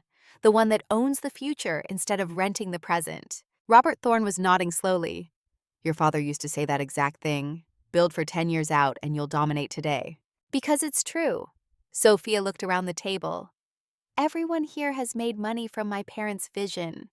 Their patents still generate 70% of our revenue, but we've been coasting on their genius instead of extending it. That ends today. Pierce was on his feet now. You can't just waltz in here and destroy shareholder value because of some sentimental attachment to your dead parents' dreams. The cruelty of it was breathtaking. Sarah Kim actually gasped. Thorne's face went purple with rage. Even some of Pierce's own people looked uncomfortable. But Sophia's voice when she responded was ice. My parents' dreams generated the foundation of everything this company is worth. And I'm not destroying shareholder value. I'm building it. Real value. Sustainable value. The kind that lasts. She turned back to the board. But before we vote, there's one more piece of business. Something that affects the integrity of this entire proceeding. The room went still. Thomas Brennan, who had been silent throughout, gripped the edge of the table so hard his knuckles cracked. Mr. Pierce's takeover bid has been extremely well-informed. Too well-informed. He's known exactly which board members were wavering, exactly which divisions were underperforming, exactly where we were vulnerable. That level of intelligence doesn't come from public filings. Hayes stood and placed another folder on the table. It comes from having someone on the inside feeding him confidential information. The boardroom erupted. Accusations flew. Board members looked at each other with sudden suspicion. Pierce's facade finally cracked, a flicker of uncertainty crossing his face. Over the past month, Sophia continued, raising her voice to be heard over the chaos, forensic accountants traced a series of payments from shell corporations owned by Cybercorp. Total compensation of $4.7 million. Payments made to someone at this table. You can't prove that, Pierce snapped. Actually, I can. Sophia nodded to Hayes, who slid a bank statement to the center of the table. Cayman Islands account. Registered under a maiden name to avoid detection. The payments began 9 months ago. $2 million for initial expenses. Then smaller monthly installments. The most recent deposit was $2 million yesterday. Likely intended as final payment upon successful takeover. Every person at the table was looking at the statement now, looking at the name. The blood was draining from the room as realization hit, but Sophia didn't say the name yet. She looked at Thomas Brennan, at this man who had been her father's friend, and she gave him a chance. She gave him the opportunity that Marcus had failed to give her at Celestia, the chance to do the right thing even when it cost everything. Would you like to explain, Mr. Brennan? Thomas Brennan sat frozen for a long moment. The weight of every eye in the room pressed down on him. In the observer's area, his wife Elena had risen to her feet, her face a mask of anguish. She'd come here knowing what she might have to do, knowing she might have to expose her husband to save her integrity. But now that the moment was here, watching the man she loved face his reckoning, the pain was written in every line of her body. Thomas looked at his wife, looked at the woman whose life he'd saved with dirty money, and something in him broke. "It's true." His voice was barely a whisper. "All of it. I took the money. I gave Pierce the information he needed."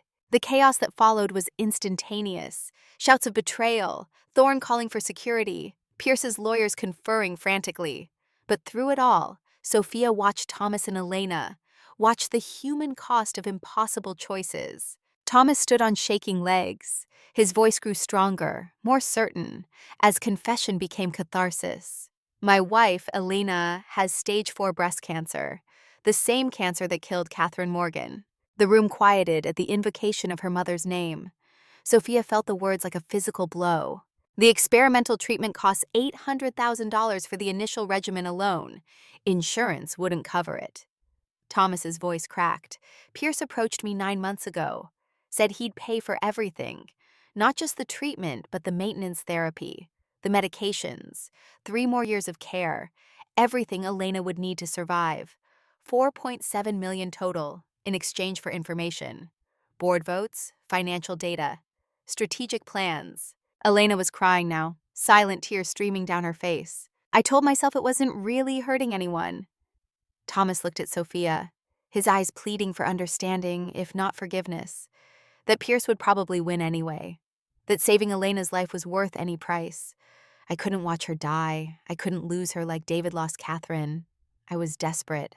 "And the treatment worked," Sophia said quietly. "She's in remission." "She's alive." Thomas's voice broke completely. "And I sold my soul for it." The room was silent except for Elena's weeping.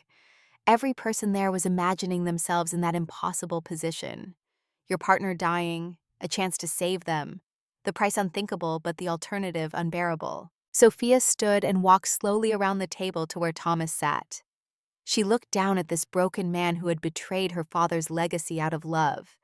And she made a choice that surprised everyone in the room, possibly including herself. "What you did was wrong," her voice was clear.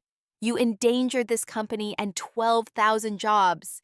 You betrayed my father's trust and memory. You violated every ethical standard a board member should uphold." Thomas nodded, accepting the condemnation. "And I understand why you did it." The room stirred. Pierce looked disgusted. Cole looked confused. But Thorne, old enough to have loved deeply and lost badly, nodded with sad recognition. "My mother had the same cancer." Sophia's voice was thick with emotion now. "I watched my father contemplate desperate measures to save her. I saw what love looks like when it's faced with impossible loss. Love makes us human, sometimes foolish, always human." She looked at Elena, who was watching her with desperate hope. "Mrs. Brennan, your husband saved your life, but it wasn't his decision alone to make. Those were jobs he gambled with, families, futures." Elena found her voice for the first time. "I know." She stepped forward from the observers area, crossing the invisible line between spectators and participants. "I found the bank statements 3 days ago. I've been trying to decide whether to tell anyone." The courage it took to say that, to implicate her own husband when she owed him her life, was staggering. Sophia felt a rush of respect for this woman. "You could have stayed silent," Sophia said. "I could have." Elena's voice was steady now. "But I couldn't live with myself. Tom saved my life with that money. But what kind of life would it be if I used it to hide from the truth?" She looked at her husband. "What kind of woman would that make me?" Thomas was staring at his wife with an expression of absolute devastation and absolute love. "Elena, you don't have to." "Yes, I do." Elena turned back to Sophia. "I'm here to tell you that my husband took bribes from Garrett Pierce, that he betrayed this company, and that even though it saved my life, it was wrong." The statement hung in the air, a testament to moral courage that transcended self-interest.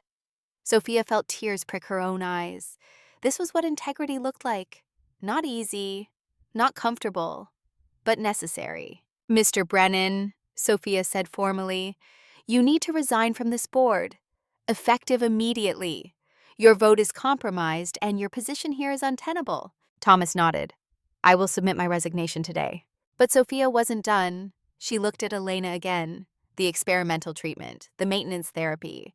It needs to continue for 3 more years?" Elena nodded. "Yes, the doctors say it's critical for long-term survival." "Then it will continue." Sophia's voice was firm. "All of it. The 4.7 million Mr. Pierce paid your husband. Keep it. Consider it a gift from Morgan Systems to someone fighting the same battle my mother fought. Your medical care will not be interrupted. Not now, not ever. The generosity of it, the grace, left the room breathless. Elena sank into a chair, overcome. Thomas was openly weeping now. But understand this, Sophia continued. Your husband's actions had consequences. He's resigning in disgrace. His reputation is destroyed. That's the price of his choice. We don't get to save someone we love and walk away clean. Sometimes love costs us everything. She looked at Elena. You understand that, don't you? By coming forward today, you chose integrity over comfort. That's the hardest choice there is. Elena met her eyes. My daughter is watching. Even if she's not in this room, she's watching. I want her to know her mother told the truth, even when it hurt. The words resonated through the boardroom. Sophia thought about her own mother, about Catherine's values lived out in impossible moments, about how we teach the next generation, not through what we say, but through what we do when everything is on the line. Security arrived to escort Thomas from the building. Elena went with him, her hand in his, facing the consequences together. As they passed Sophia, Elena paused. Thank you, she whispered, for seeing us as human. That's all any of us are. Sophia touched her shoulder gently. Be well, Elena. Live the life he fought so hard to give you. After they left, the room felt different, lighter somehow, despite the heaviness of what had just occurred. The board members looked at Sophia with new eyes. She hadn't destroyed Thomas Brennan. She'd held him accountable while preserving his humanity. She'd been fierce and compassionate in the same breath. Garrett Pierce was gathering his papers, his face thunderous. This isn't over. Actually, it is. Sophia returned to her seat. Your inside information is gone. Your leverage is destroyed. And the board is about to vote on my proposal, not yours. Pierce jabbed a finger at her. You think you can just walk in here with your bleeding heart speech and your sob stories and take control? This is business. It requires hardness, strength, things little girls playing waitress don't understand. The condescension was his last weapon, and it failed completely. I understand strength perfectly, Mr. Pierce. Sophia's voice was quiet, but it carried. I learned it from women like Maria Santos, who work 3 jobs to send their daughters to college. From women like Elena Brennan, who chose truth over comfort. From my mother, who built a company in a male-dominated industry and did it with grace and brilliance. She stood again, meeting his eyes. You mistake cruelty for strength, domination for power, but real strength is maintaining dignity when someone is trying to strip it away. Real power is lifting people up, not crushing them down. That's what my mother taught me. That's what 6 months of invisible work taught me. And that's what I'm bringing to this company. Pierce had no response. He looked around the room for support and found none. Even his own lawyers were avoiding eye contact. I think we're done here, Mr. Pierce. Sophia's tone was dismissive now. You can leave. We have a vote to conduct. Pierce stormed out, his team trailing behind him like a defeated army. The door closed with a heavy thud, and then there were only board members left. The real work could begin. Sophia looked around the table. Before we vote on my proposal, does anyone have questions? Sarah Kim's hand shot up like she was in school. Can I just say that everything you said about R&D is exactly right, and I would die for you right now? The unexpected passion made several board members laugh, breaking the tension. Sophia smiled. I'm hoping it won't come to that, Dr. Kim, but I appreciate the enthusiasm. Marcus finally raised his head. He looked like he'd aged 10 years in the past hour. His voice when he spoke was raw. Sophia, there aren't words for how sorry I am. What happened at Celestia, my failure to act. It was inexcusable. The apology was public now, witnessed, but Sophia could see it wasn't enough for him. He needed to do more than say words. Sorry is a start, Mr. Davenport, but what matters now is what you do next. She held his gaze. This company needs leadership, real leadership. Can you provide that? And the question hung between them. Marcus could have made excuses, could have blamed his stress, his exhaustion, his girlfriend. Instead, he simply said, I don't know, but I want to try. The honesty of it was unexpected and valuable. Then try. Sophia's voice softened slightly. I'm not here to destroy you. I'm here to save what my parents built. You can be part of that or not, but it requires courage, real courage, not the kind that looks good in a board meeting, the kind that stands up when it costs you something. Marcus nodded slowly. I understand. Jennifer Cole cleared her throat. Ms. Morgan, your proposal would require a significant restructuring of our financial priorities. I need assurances that we're not sacrificing stability for sentiment. Fair question. Sophia pulled out projections Hayes had prepared. Our current trajectory is a slow decline. We're profitable now, but dying long-term. My proposal accelerates short-term pain for long-term transformation. In 5 years, we'll either be revolutionizing our industry or we'll have failed dramatically. But at least we'll have tried to be what we were meant to be. She looked at each board member. My parents didn't build this company to be mediocre. They built it to change the world. That's what I'm asking you to vote for today. Not safety, not comfort, but purpose. Robert Thorne stood. I move we vote on Ms. Morgan's proposal. I second. Sarah Kim's voice was immediate. The vote was called. Hands raised around the table. Some quickly, some after hesitation. But in the end, it was overwhelming. 8 votes for, only 1 against. Pierce's proxy vote, submitted before his fall. Sophia's proposal passed. There was applause, tentative at first, then building. Sarah Kim was crying openly. Thorne came around to embrace Sophia again. Even Jennifer Cole, who'd voted yes with clear reservations, offered a grudging nod of respect. Marcus approached slowly. Can we talk? Privately? Sophia nodded. They stepped into a side office, leaving Hayes to handle the details with the board. Alone with Marcus, Sophia saw him clearly for the first time. Not as the CEO who'd failed her, not as the man who'd stood by while his girlfriend was cruel, but as a human being under impossible pressure, trying and failing, and now desperate to try again. I need to end things with Victoria, he said without preamble. I should have done it months ago. She brings out the worst in me, or maybe she just exposes what was already there. Sophia waited, letting him work through it. Watching you today, seeing how you handled Thomas Brennan with both strength and compassion. That's leadership, real leadership. And I've been faking it for so long I forgot what the real thing looked like. He met her eyes finally. I know I don't deserve it, but I'm asking for a chance to learn from you, to become the leader this company needs, the leader my father thought I could be. Sophia considered him for a long moment. Then she said, I'm not taking the CEO position. Marcus looked startled. You're not? No, you are, for now. But things change today. We're partners, equals. You handle operations, I handle strategy. We make major decisions together. And Marcus, she stepped closer. If you ever stand by and watch someone be humiliated again, if you ever choose comfort over courage, I will remove you. Immediately and completely. Understood? Understood. The relief on his face was palpable. Thank you. Don't thank me yet. Sophia moved toward the door. We have years of hard work ahead. Thank me when we've actually rebuilt what you let decay. She opened the door to find Victoria standing in the hallway. The other woman looked shattered. Mascara streaked, pride demolished. She opened her mouth to speak, but Sophia held up a hand. Not here. Not now. She looked at Marcus. You have a conversation to have. Make it clean, make it kind, and make it final. Then Sophia walked past Victoria without another glance and returned to the boardroom where her real work was beginning. The rest of the day was a blur of restructuring discussions and strategic planning. Sarah Kim presented her R&D pipeline with the enthusiasm of someone finally being heard. Jennifer Cole grudgingly admitted the financial models could work with proper execution. Thorne shared stories about Catherine and David that made Sophia's heart ache with missing them.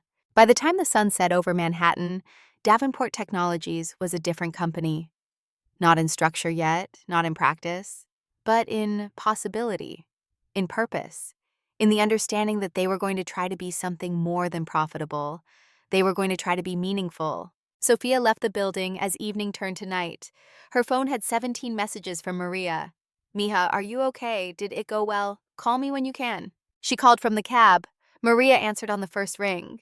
Sophie? Sophia? Whoever you are you alive? I'm alive. Sophia couldn't help but laugh. And it worked, Maria. We saved the company. Ay, gracias a Dios. There was real relief in Maria's voice. So what now? You go back to being a rich lady? Sophia thought about that. About her penthouse and her wealth and the distance she'd felt from real life before she became Sophie. I go back to being Sophia Morgan, but I take Sophie with me. The part that learned what you taught me about dignity, about strength, about how we rise together. That's my girl. Maria's voice was thick. Now you come have dinner with us soon, yes? You bring that CEO boyfriend and we'll see if he deserves you. He's not my boyfriend, but Sophia was smiling. And yes, I'll come to dinner, I promise. After they hung up, Sophia leaned her head against the cab window and watched the city slide by. Somewhere in that vast sprawl of lights, Victoria was probably destroying her apartment in rage. Marcus was probably sitting alone contemplating his failures and his second chance. Elena and Thomas were probably holding each other and crying and trying to figure out what came next. And Sophia Catherine Morgan, was heading home to her penthouse with her mother's necklace warm against her skin and her mother's words echoing in her mind. We rise together, baby, never alone. She'd risen today, and she'd brought others with her. Elena's courage, Sarah's passion, even Marcus's recognition of his own failures. She'd shown them all that power didn't mean domination, that strength didn't require cruelty, that you could be fierce and compassionate in the same breath. Tomorrow there would be more work, more battles, more moments requiring impossible choices. But tonight, Sophia allowed herself to feel what she'd been too busy to feel in the moment. Pride. Her mother would be proud. And that, more than the boardroom victory, more than the company saved, more than any of it, that was what mattered most. The cab pulled up to her building. Sophia paid and stepped out into the cool night air. She looked up at the tower of glass and steel that contained her home. It didn't feel like a prison anymore.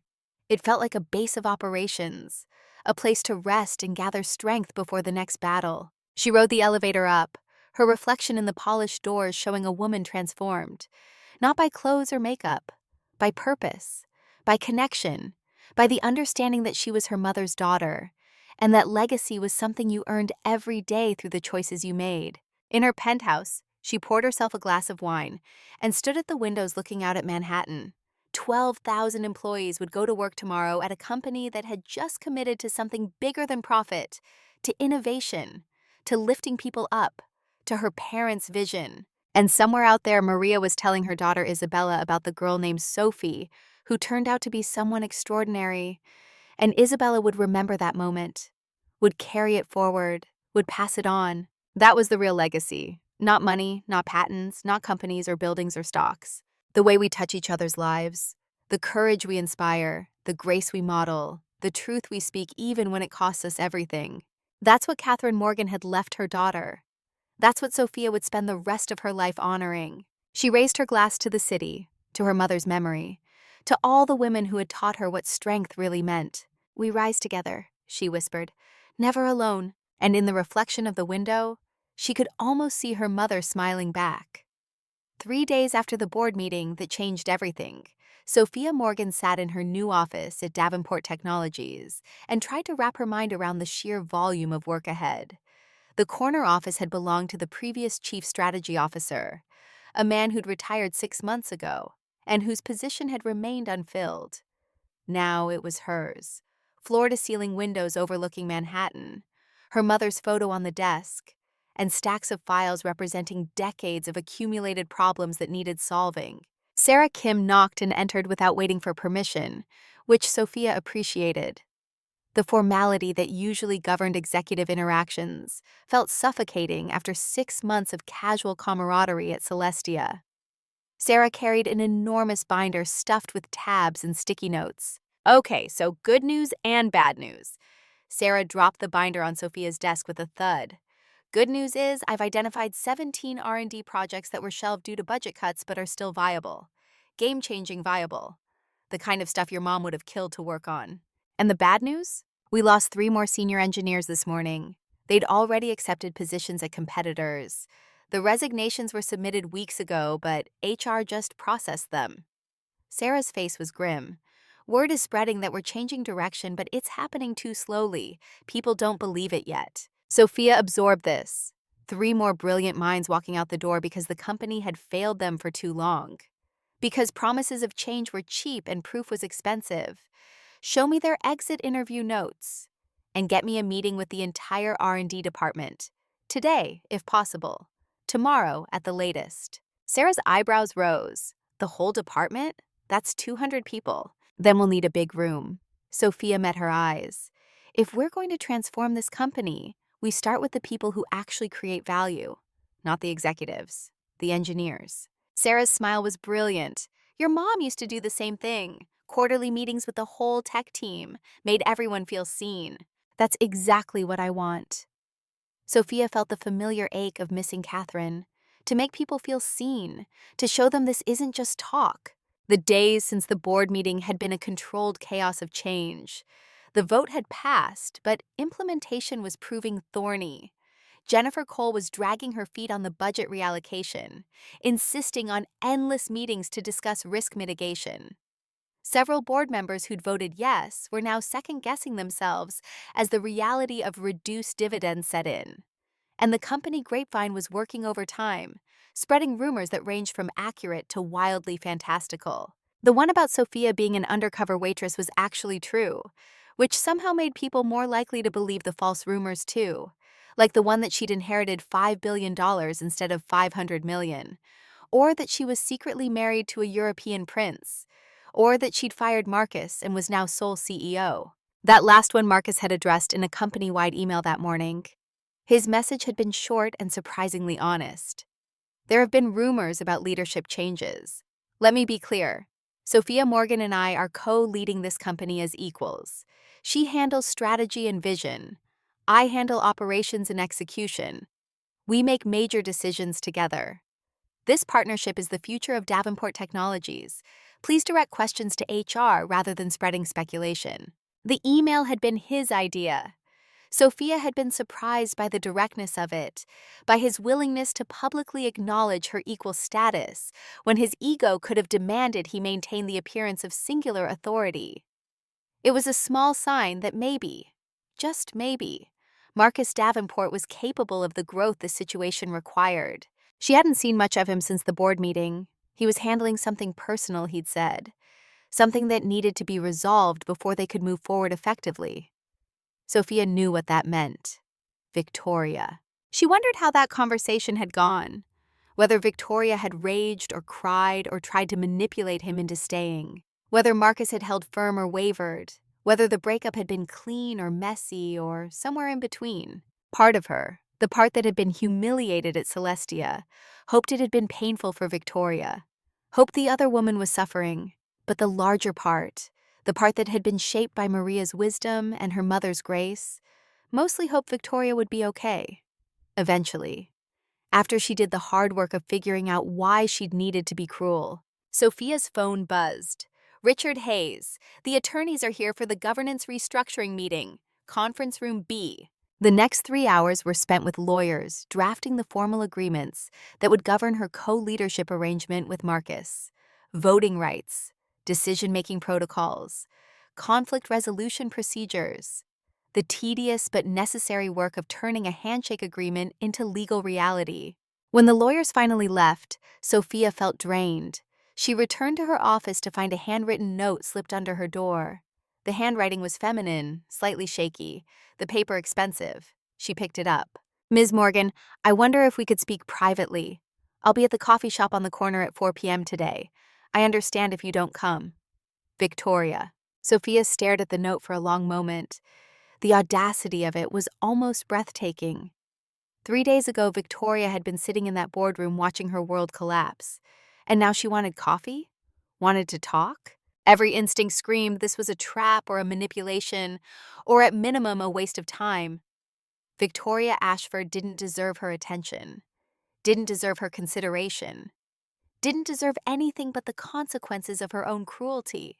But Sophia thought about Elena Brennan choosing truth over comfort, about her mother's letter, transform pain into purpose, use power to protect, not dominate. She checked her watch, 3:30. Enough time to finish the budget review Sarah had left, not enough time to talk herself out of going. At 4 p.m., Sophia walked into the coffee shop on the corner. It was the kind of place that catered to the financial district. Expensive espresso drinks, business people in suits hunched over laptops, the air thick with the smell of dark roast and ambition. Victoria sat at a corner table by the window. She looked different, smaller somehow. Her usual armor of designer clothes was replaced with a simple black sweater and jeans. No visible jewelry except small pearl earrings. Her hair pulled back in a ponytail instead of the elaborate styling Sophia remembered. And her face, without the full makeup that usually served as war paint, looked younger and more vulnerable. She looked up as Sophia approached. Her expression was guarded, afraid. "Thank you for coming. I wasn't sure you would." Sophia sat across from her. "I wasn't sure I would either." They looked at each other across the small table. Two women separated by circumstance and choices, but connected now by this strange twisted history. Sophia waited, letting Victoria carry the burden of explanation. "I've been in therapy." Victoria's voice was quiet.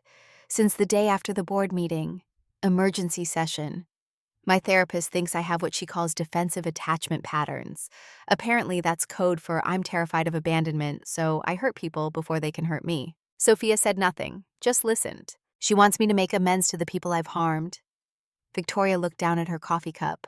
"To acknowledge what I did and why it was wrong, without making excuses or expecting forgiveness. That sounds like good therapy." Marcus ended things. Victoria's voice cracked slightly. "That night after the board meeting, he came to my apartment and he said he couldn't be with me anymore. That I brought out the worst in him, or maybe I just exposed what was already there. I forget which way he phrased it." "How did you respond?" "I threw a lamp at the wall." Victoria's smile was bitter. "Very mature, I know. Then I cried for 6 hours. Then I called my therapist and begged for an appointment." Sophia watched emotions play across Victoria's face. Pain, shame, something that might have been the beginning of self-awareness. "Why did you want to talk to me?" Victoria took a deep breath. "Because I need to say something and I need you to hear it.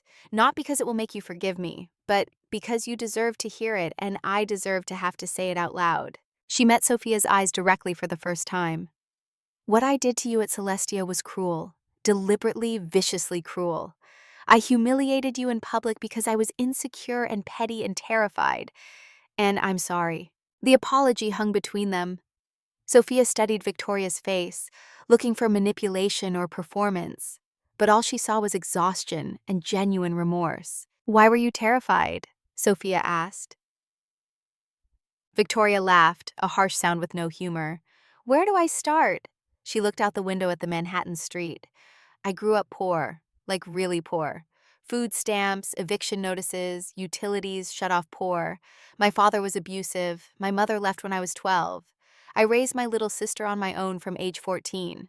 She turned back to Sophia. "I got out by marrying a man who had money. He was older, controlling. Eventually he hit me too. I divorced him, but his family had lawyers. I got almost nothing. Second husband was better, but he died, and his kids from his first marriage made sure I got the legal minimum from his estate. Everything I have now," Victoria's voice was fierce, "I fought for, every designer piece, every social connection, every single thing. And I was terrified it would all disappear, that I'd end up back where I started." Sophia felt something shift in her understanding. Not forgiveness, not yet, but comprehension. Victoria's cruelty had been armor, proof that she'd made it, that she was someone now, that she couldn't be hurt anymore.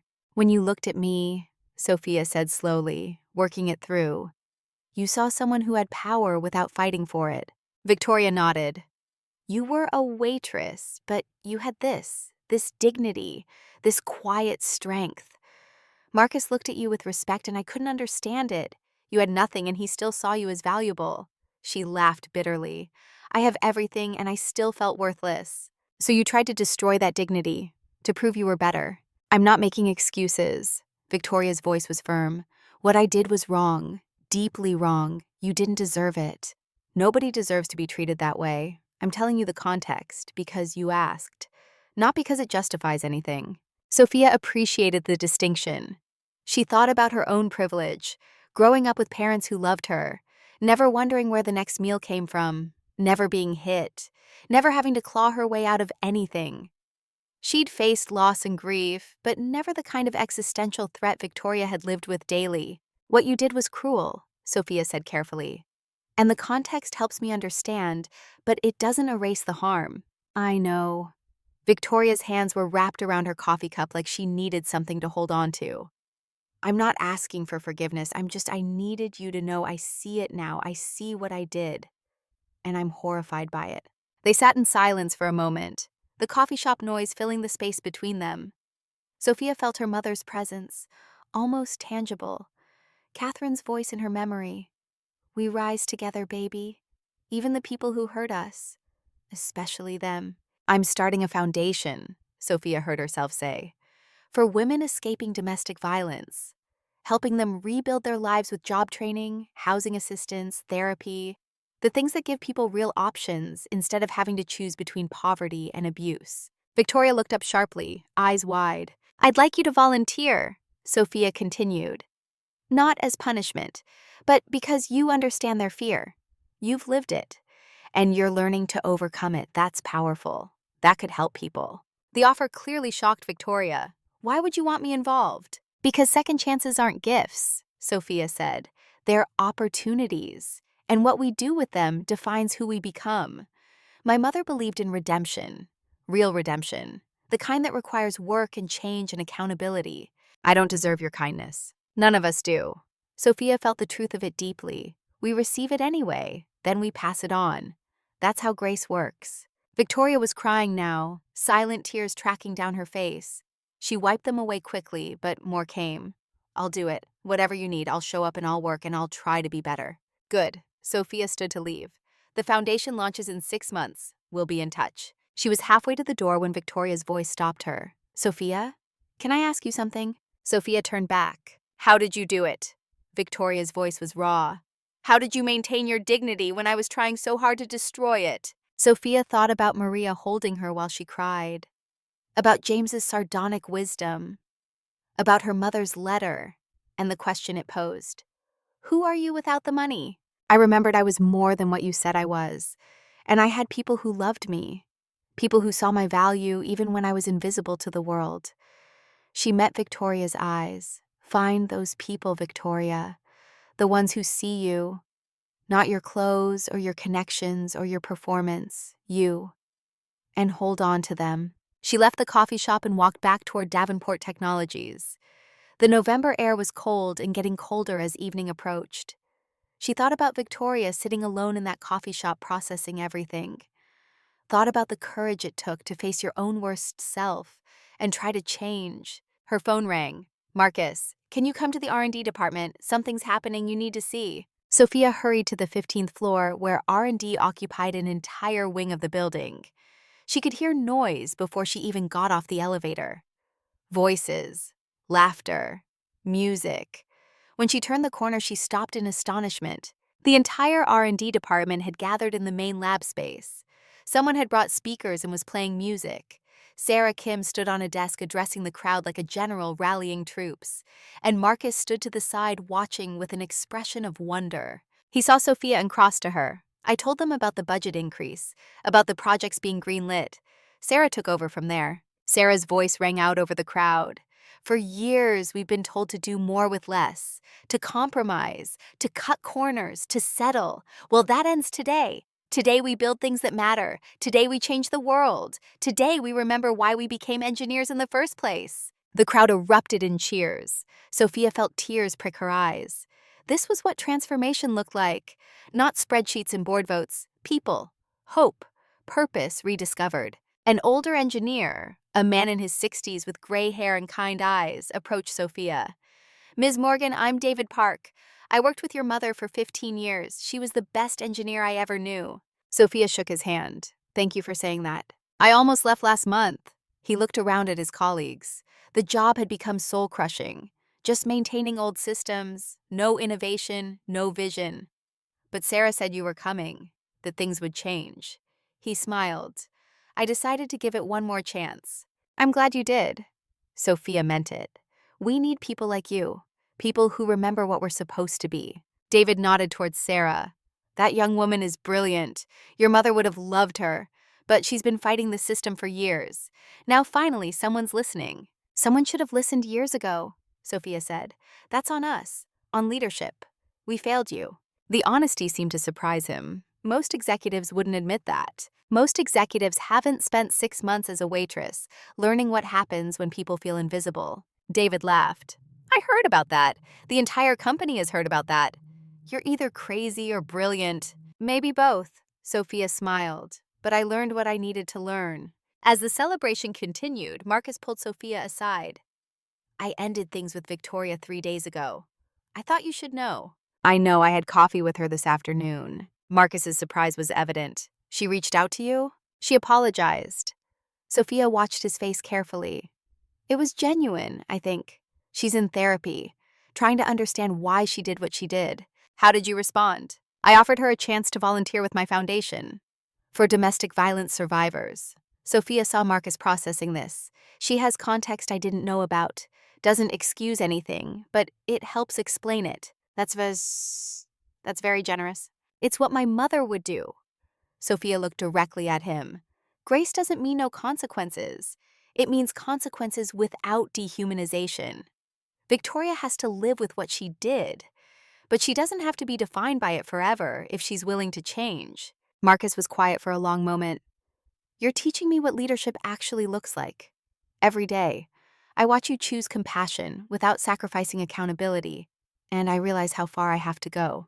The vulnerability in his voice was striking. This was not the polished CEO who'd sat across from her at Celestia. This was a man genuinely trying to become better. You're doing the work, Sophia said. That's what matters. Not where you start, but whether you're willing to grow. Their eyes held for a moment longer than necessary. Something passed between them. Recognition, maybe. Possibility. But this wasn't the time or place, and they both knew it. Sarah's voice rang out again. Speech! We want to hear from the woman who saved our department. The crowd took up the chant. Speech! Speech! Sophia let Marcus guide her toward the center of the room. She stood on a chair so everyone could see her, suddenly grateful for the 6 months at Celestia that had taught her how to speak without a microphone, how to project her voice and command attention. I'm not great at speeches, she began, so I'll keep this short. My mother, Catherine Morgan, built this company because she believed technology could make the world better, not just profitable. Better. She believed that engineers were artists and that their art could solve humanity's biggest problems. The room was silent now, everyone listening. For too long, this company forgot that vision.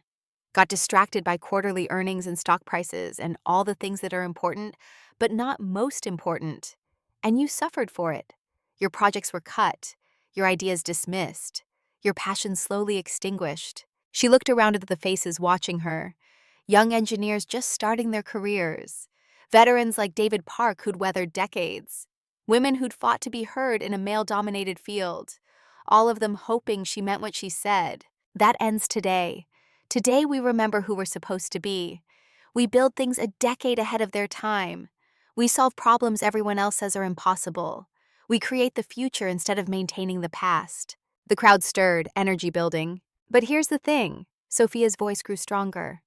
I can't do this alone. Marcus can't do it alone. The board can't do it alone.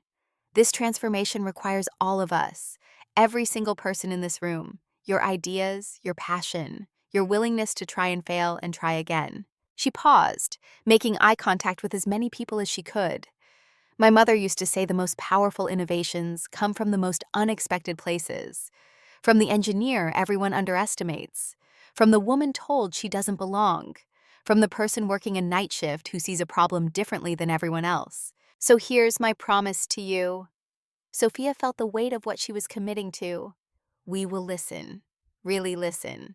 Not just to the people with fancy titles, but to everyone. Your voice matters. Your work matters. You matter. The response was thunderous. Applause and cheers that shook the room. Sarah was crying and laughing at the same time. David Park was clapping with tears streaming down his face. And Marcus, standing to the side, was watching Sophia with an expression of something that looked like wonder. After the celebration wound down, Sophia found herself walking through the building with Marcus. They moved through the floors as employees were leaving for the day. People who weeks ago wouldn't have given her a second glance now stopped to greet her, to thank her, to express hope that maybe things really would be different this time. We should do a company-wide town hall, Marcus said. Let everyone hear the vision, not just R&D. Agreed. Sophia made a mental note. Next week. And we should make it two-way, not just us talking. Them asking questions. Questions. Are you ready for that? People are going to be angry. Years of frustration don't disappear overnight. I spent 6 months being invisible to people who didn't think I mattered. I can handle some hard questions from employees who do. They reached the executive floor. Most people had left for the day. The offices were dark except for the security lights. They walked in companionable silence toward their respective offices. At the split in the hallway where they would part ways, Marcus stopped. "Sophia, can I ask you something?" "Of course." "Of course." "When you were at Celestia, serving my table, did you already know who I was?" Sophia met his eyes. "Yes, I knew exactly who you were and what company you ran. I was there to observe you, to decide if you were worth saving." "And what did you decide?" "That you weren't." "Then?" She saw him flinch but continued. "You were a man coasting on inherited success, letting the company stagnate, choosing the path of least resistance, failing basic tests of character. The honesty of it was brutal, but necessary. But people can change." Sophia's voice softened slightly. "The question isn't who you were 3 weeks ago. It's who you choose to be tomorrow and the day after and the day after that. And what do I need to do to become the leader this company needs?" Sophia considered him. The exhaustion in his face, the genuine desire to be better, the willingness to be vulnerable and admit his failures. "Keep doing what you're doing. Listen more than you talk. Protect people who can't protect themselves. Make the hard choice even when the easy one is right there. And remember that leadership isn't about being in charge. It's about taking care of the people in your charge." "That sounds like something your mother would say." "It is, word for word." Sophia smiled. "She said it to my father when they were building Morgan systems. He wanted to cut corners to hit a deadline. She told him if he couldn't build the company right, he shouldn't build it at all. What did he do? Missed the deadline, built it right, and 6 months later, they had a product so good that the delay didn't matter." Sophia felt the familiar ache of missing them both. Shortcuts compound, quality compounds. Choose which kind of compound interest you want.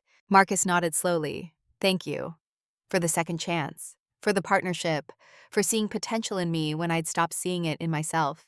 "Don't thank me yet. We have years of work ahead. Thank me when we've actually transformed this place." She turned to leave, but Marcus's voice stopped her. "Sophia? One more thing." She looked back. "I know this isn't the time. And I know I have a lot to prove before I've earned the right to even suggest this. But," he paused, gathering courage, "when things settle, when I've shown I can be the man you're teaching me to be, would you consider having dinner with me? Not business. Just us." The request hung in the air between them. Sophia felt her pulse quicken. She looked at Marcus Davenport and saw not the CEO who'd failed her, but the man who was fighting every day to be better, who was humble enough to learn, who was brave enough to be vulnerable. "Ask me again in 6 months." Her voice was gentle. "When you've proven to yourself that you're the leader you want to be, then we'll see." 6 months. Marcus smiled. "I can work with that." Sophia walked to her office feeling lighter than she had in weeks.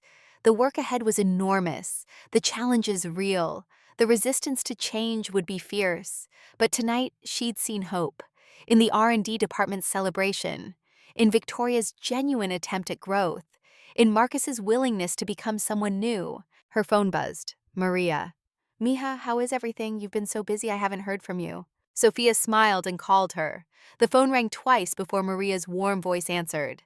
"Sophie, or should I say Ms. Morgan, CEO." "Just Sophia, and not CEO, partner CEO. There's a difference." They talked for half an hour. Sophia told her about the R&D celebration, about Victoria's apology, about the foundation she was starting. Maria listened and asked questions and offered wisdom in the way that had become familiar and necessary. "You're changing the world, mijita." Maria's voice was proud.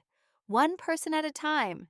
That's how it's done. I learned that from you." "You already knew it, mija. I just reminded you." After they hung up, Sophia sat in her office as night fell over Manhattan. The city lights came on one by one, a million stories playing out in a million windows. She thought about all the invisible people down there, the ones working night shifts, cleaning office buildings, serving tables, all the people the world looked through. She pulled out her mother's letter and read it again for perhaps the 100th time since that first night. Build systems that lift people. Use power to protect, not dominate. Transform pain into purpose. That's what she was doing. Slowly, imperfectly, but genuinely. The board vote had been step one, the R&D revival was step two, but the real transformation would take years, changing culture, shifting mindsets, teaching people that there was another way. She looked at her mother's photo on the desk. Catherine Morgan smiling, brilliant, fierce. Did I do right today, Mom? The photo couldn't answer, but somehow Sophia felt the response anyway. Yes, baby, you did right. Keep going. She would. Tomorrow she'd meet with the diversity committee Sarah was forming. Next week, the company-wide town hall. Next month, the foundation groundbreaking. Next quarter, the first patents from the revived R&D projects. Year after year of building the company her parents had envisioned. And maybe in 6 months when Marcus asked again about that dinner, she'd say yes. Not because she needed romance, but because partnership took many forms. And if Marcus proved he could be the man he was fighting to become, then perhaps there was possibility there. Perhaps two broken people helping each other heal could build something meaningful. But that was tomorrow's question. Tonight's answer was simpler. She had done good work today, had extended grace to someone who'd hurt her, had inspired people who'd lost hope, had partnered with someone genuinely trying to grow, had honored her mother's memory by living her values.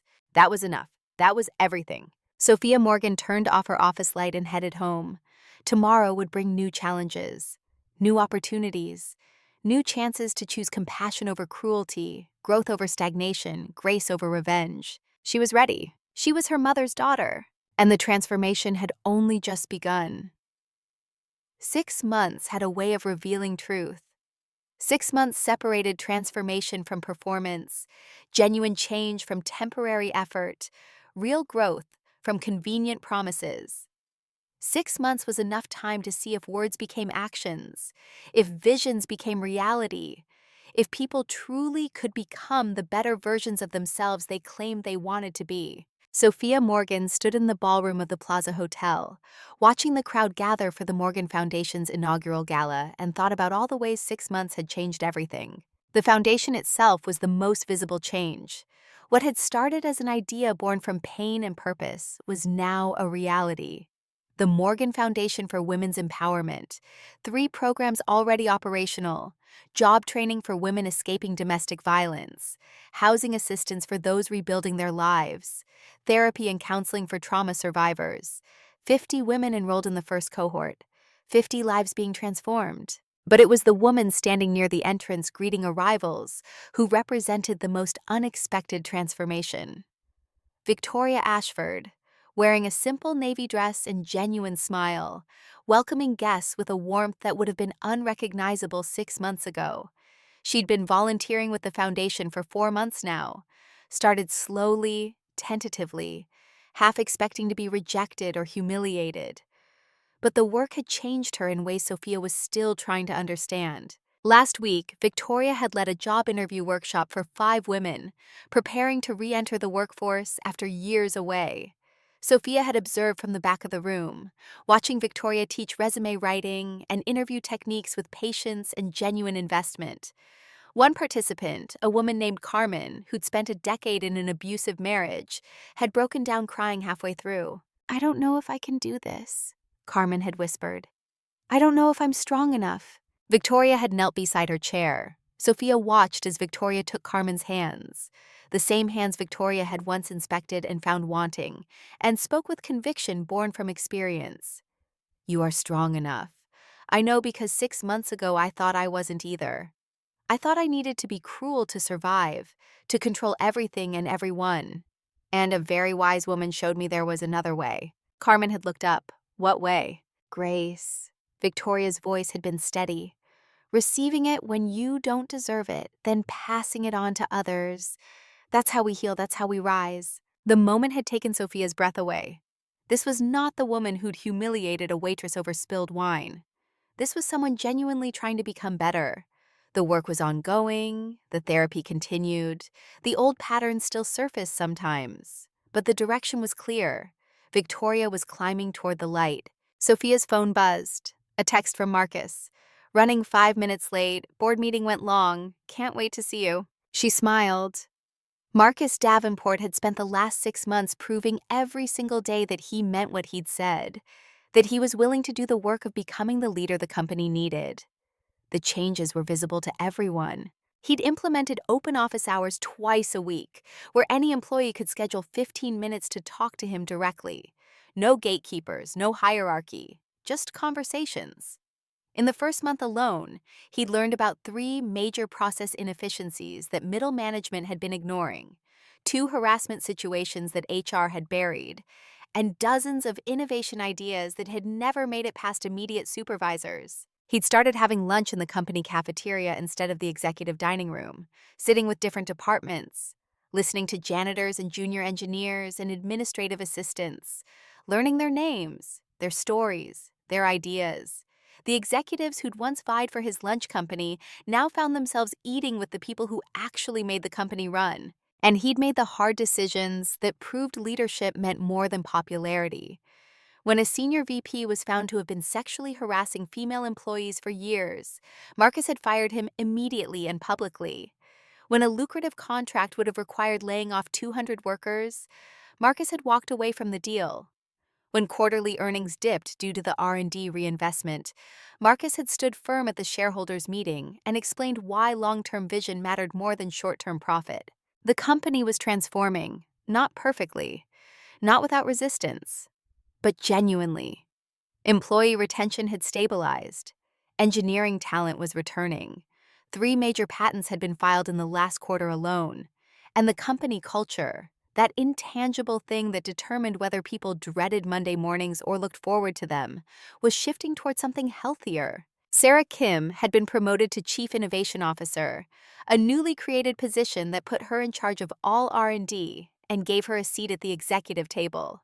She'd use that position to champion young engineers, particularly women and minorities who'd been overlooked in the old system.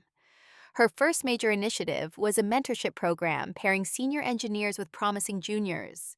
Within 3 months, the program had a waiting list of volunteers wanting to mentor. The ripple effects continued outward. Jennifer Cole, the CFO who'd been skeptical of Sophia's financial restructuring, had come around when the first patent licensing deals started generating revenue that exceeded projections. She was now one of Sophia's strongest allies on the board, defending the long-term strategy against short-term thinking. David Park, the senior engineer who'd almost quit, was leading the flagship project that would launch next quarter. The work consumed him in the best way possible. He'd told Sophia last week that he felt like he was 25 again, building something that mattered, solving problems that would change lives. But it was the smaller changes that told Sophia the transformation was real.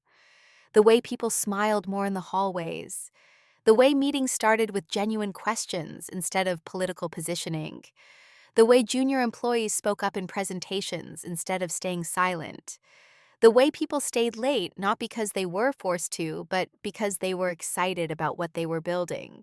Maria Santos had been instrumental in much of this cultural change.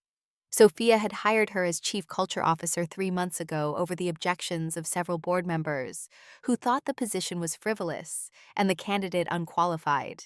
But Sophia had insisted, and Marcus had backed her, and Maria had proceeded to revolutionize how the company thought about human capital. She'd implemented anonymous feedback systems that actually got read and acted upon. She'd created employee resource groups for working parents, for caregivers, for people managing chronic health conditions.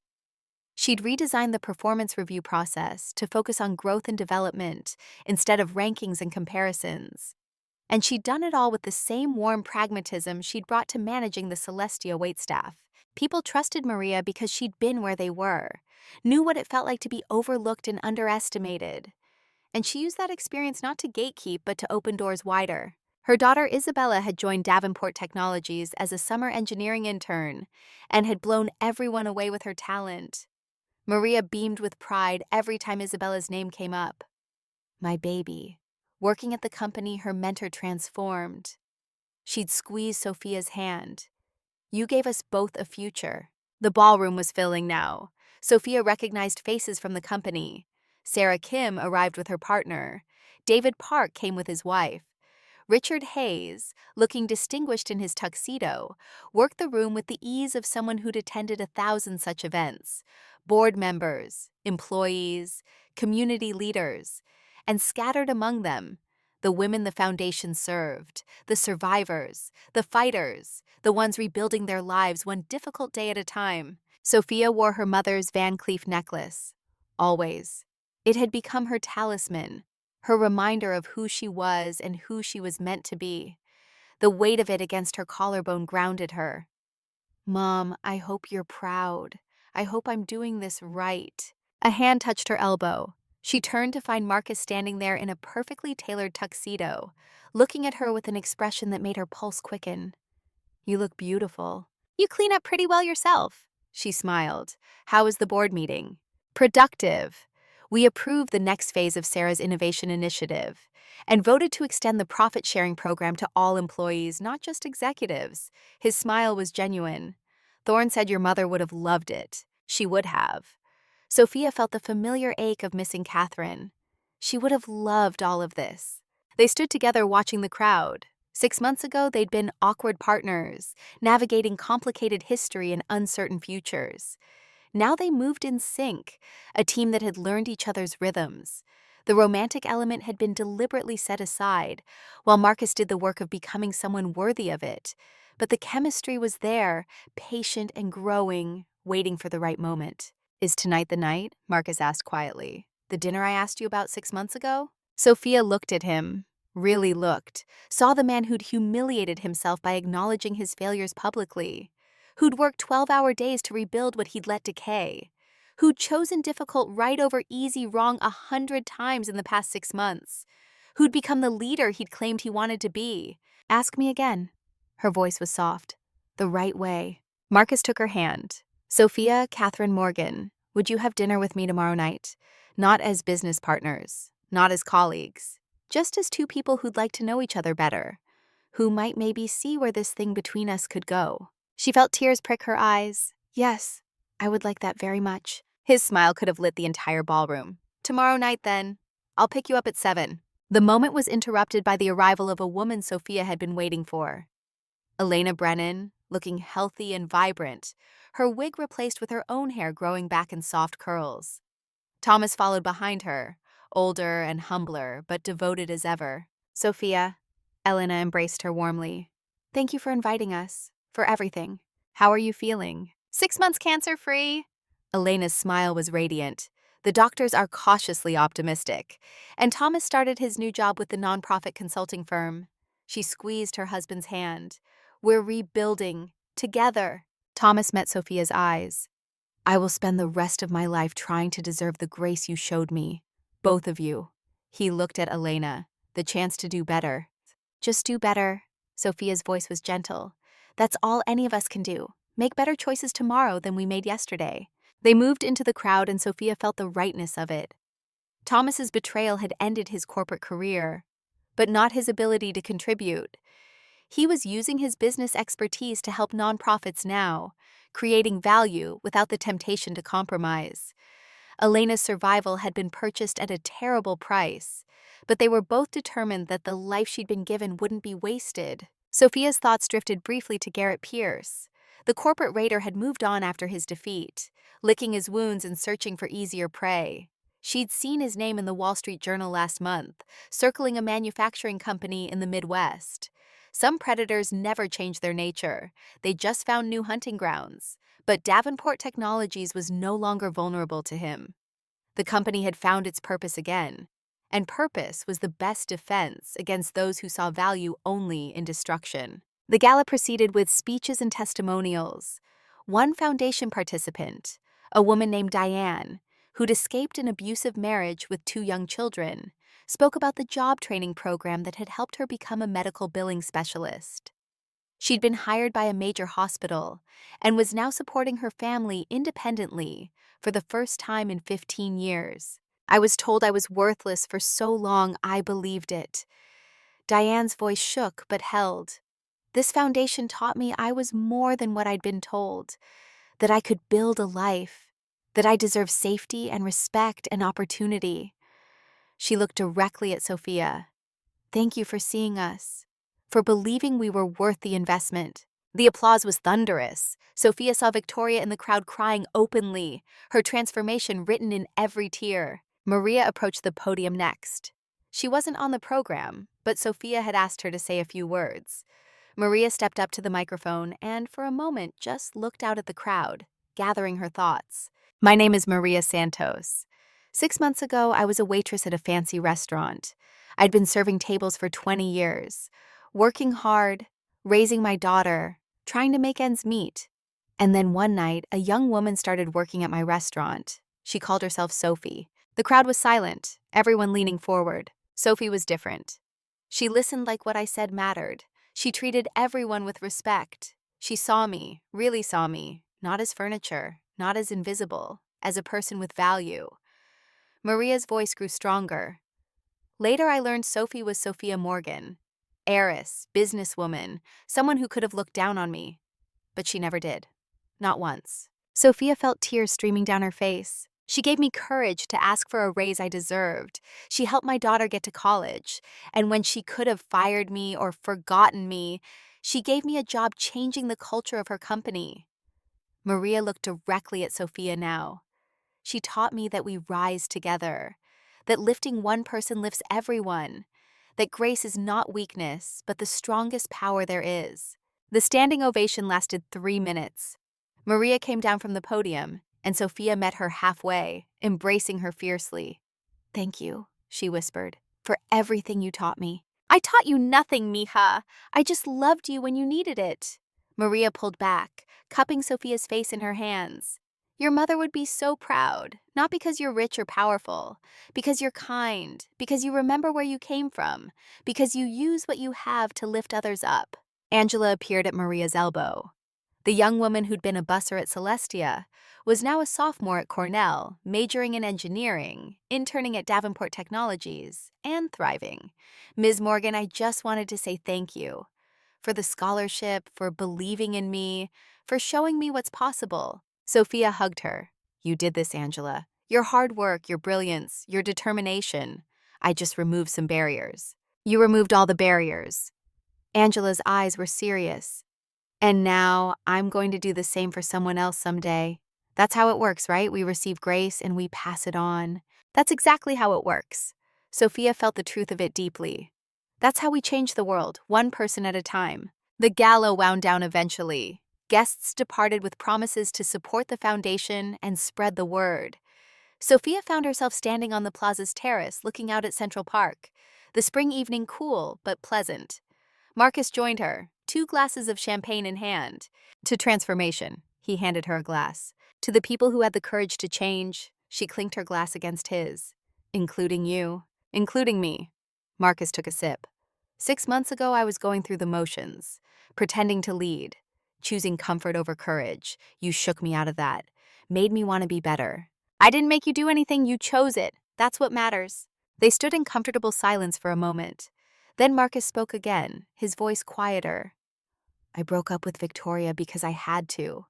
Because staying with her would have meant accepting that version of myself. The weak one. The one who stood by and let cruelty happen. I know. But I stayed broken up with her because of you. Because every day I watched you choose compassion without sacrificing accountability. Watched you extend grace to people who'd hurt you. Watched you build instead of destroy.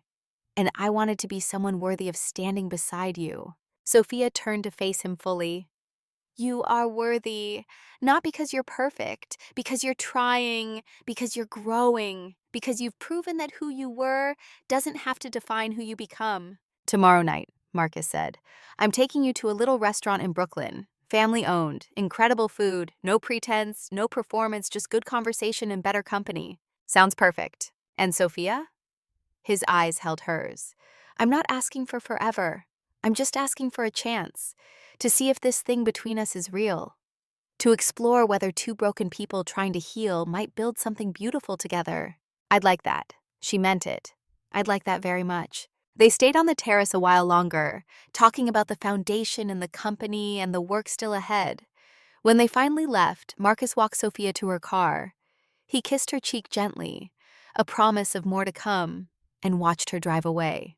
Sophia found herself not heading home, but driving downtown toward a restaurant she hadn't visited in months. Celestia, the place where everything had changed, where she'd been humiliated and found her purpose, where the invisible became visible and power revealed its true nature. The restaurant was closed for the night, but she saw a light on in the kitchen. She knocked on the staff entrance. James answered, still in his chef's whites, surprised but delighted. "Sophie, or should I say Sophia, get in here." He pulled her into a hug that smelled like garlic and rosemary. "What are you doing here?" "I wanted to see the place. Remember." She looked around the kitchen, smaller than she remembered, but still familiar. "This is where I learned what I needed to learn." James studied her face. "You look different. Happy, settled, like you found what you were looking for." "I think I did." Sophia touched the Van Cleef necklace. "I found out who I am when nobody knows my name. And then I learned how to be that person even when they do." "That's the whole journey, isn't it?" James smiled, "Figuring out who we are, then having the courage to be it." Mr. Dubois emerged from the back office. "Sophie, my dear." He embraced her warmly. "We heard about the foundation gala tonight. Wonderful work you're doing." "Thank you." Sophia felt the warmth of homecoming. "How are things here?" "Better." Mr. Dubois's smile was genuine. "We implemented those policies after that night. No tolerance for abusive staff. 3 customers have been asked to leave in the past 6 months for being inappropriate. The staff feels safer, happier." "That's good." "That's really good." "It's because of you."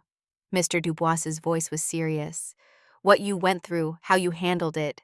It made me realize I'd been complicit in a system that treated people as less than human. Never again." They talked for another hour, catching up, sharing stories. Angela had been back to visit. Maria came by every few weeks to have coffee with the current staff. The restaurant was thriving, not despite the policy changes, but because of them. Turns out when you treat employees with dignity, they give you their best work. When Sophia finally left Celestia, it was past midnight. She drove through Manhattan streets quieter than usual, thinking about circles and how they close. 6 months ago, she'd walked out of here for the last time as Sophie. Tonight, she'd returned as Sophia. But both versions of herself were present now, integrated. The woman who knew how to serve and the woman who knew how to lead. Both necessary, both valued, both real. She didn't go to her penthouse. Instead, she drove to the cemetery where her parents were buried. It was late, well past visiting hours, but she knew the security guard and he waved her through with a sympathetic nod. The Morgan family plot was in a quiet corner under an old oak tree. Her parents' shared headstone was simple granite with their names and dates. Catherine Morgan, David Morgan, beloved parents, visionaries, partners. Sophia sat on the grass beside the grave, not caring about her gala dress. She touched the cold stone and felt the familiar ache of missing them. But tonight the ache was accompanied by something else. Pride, purpose, peace. "Mom, Dad, I did it." Her voice was barely a whisper. "I found out who I am without the Morgan name opening doors. I learned what you wanted me to learn. That dignity isn't about titles or money. That strength comes from grace. That we rise together or not at all." She thought about the past 6 months, the transformation of Davenport Technologies, the foundation helping women rebuild their lives, Maria and her daughter thriving, Angela at Cornell, Victoria learning to choose kindness over cruelty, Marcus becoming the leader he was meant to be, all the ripples spreading outward from one decision to step outside her comfort zone and see the world from the ground up. "I'm using the money the way you would have wanted, building systems that lift people, creating opportunities, protecting the vulnerable, extending grace while maintaining accountability." She touched the Van Cleef necklace. "I wear this every day, Mom, to remember your question and my answer. Who am I without the money? I'm someone who knows that power means responsibility, that privilege demands action, that legacy is built through daily choices to do right even when it costs us something." A breeze rustled the oak leaves overhead. Sophia closed her eyes and felt her mother's presence, as real as if Catherine were sitting beside her, felt her father's quiet pride, felt their love wrapping around her like a blanket. "You would like Marcus," she told them. "He's flawed but trying, broken but healing. He's becoming someone worthy of the company you built. And maybe," she smiled, "maybe he's becoming someone worthy of your daughter too." She sat there for a long time, talking to her parents, updating them on the company and the foundation and all the people whose lives were changing, because Catherine and David Morgan had built something that mattered, because they'd raised a daughter who understood that wealth was worthless unless it was used to create value for others. Eventually, the security guard approached gently. "Ms. Morgan, I hate to interrupt, but we're supposed to lock the gates." "Of course." Sophia stood, brushing grass from her dress. "Thank you for the extra time." She took one last look at the headstone. "Thank you," she whispered, "for everything you taught me, for the question you made me answer, for showing me what leadership really means. I'll keep honoring your legacy. Every single day." She drove home as the sun was beginning to rise over Manhattan. The city waking up. Millions of people starting their days. The invisible ones working night shifts heading home. The ones opening stores and restaurants and offices. The ones keeping the city running. Sophia saw them now in a way she never would have before. The security guard at her building, the delivery person dropping off packages, the custodial staff emptying trash bins. They weren't invisible anymore. Not to her. She knew their names, asked about their families, saw them as humans with stories and dreams and value. That's what 6 months as Sophie had given her. Vision. The ability to see people the world looked through. And that vision had transformed everything. In her penthouse, she changed out of her gala dress and into comfortable clothes, stood at the windows, watching the sunrise paint the sky in shades of gold and pink. Her phone buzzed. A text from Marcus. "Still can't believe you said yes to dinner. I'll spend all day tomorrow trying not to mess this up." She smiled and texted back. "Just be yourself. The self you've been working so hard to become. That's who I want to have dinner with." His response came immediately. "I can do that. See you at 7. Prepare to have your mind blown by the best carbonara in Brooklyn." Another text. This one from Maria. "Mija, you were beautiful tonight. The foundation, the gala, everything." Your mother was watching from heaven with the biggest smile. Sophia's eyes filled with tears. "Thank you for being there, for believing in me, for showing me what family really means. Family isn't blood, mijita. It's who shows up, who sees you, who loves you for real. You're my family, always." The texts continued through the morning. Sarah Kim sending photos from the gala. Angela thanking her again for the scholarship. Victoria sending a tentative message saying she'd helped 3 foundation participants with mock interviews that week, and it had felt good to be useful. Each message was a thread in the tapestry Sophia was weaving. A life built on connection instead of isolation, on purpose instead of aimlessness, on grace instead of judgment. She thought about tomorrow night's dinner with Marcus, about the possibility of something real developing between them. About 2 people who'd both been broken in different ways finding healing in each other's company. It wasn't a fairy tale. It was something better, something earned, something built on mutual respect and genuine growth, and the understanding that love meant helping each other become better people. But that was tomorrow. Today she had work to do. A company to transform, a foundation to grow, lives to touch, legacy to build. Sophia Morgan, daughter of Catherine and David, pulled out her laptop and began reviewing the proposals for the foundation's expansion. By next year, they hoped to serve 200 women. By the year after that, 500. The vision was scalable. The model was sound. The need was infinite. She worked through the morning, pausing only when the sun was fully up, and the city was alive with noise and motion. She looked at her mother's photo on the desk, at the Van Cleef necklace she'd placed carefully in its box after changing clothes, at the view of Manhattan spreading out below her like a promise.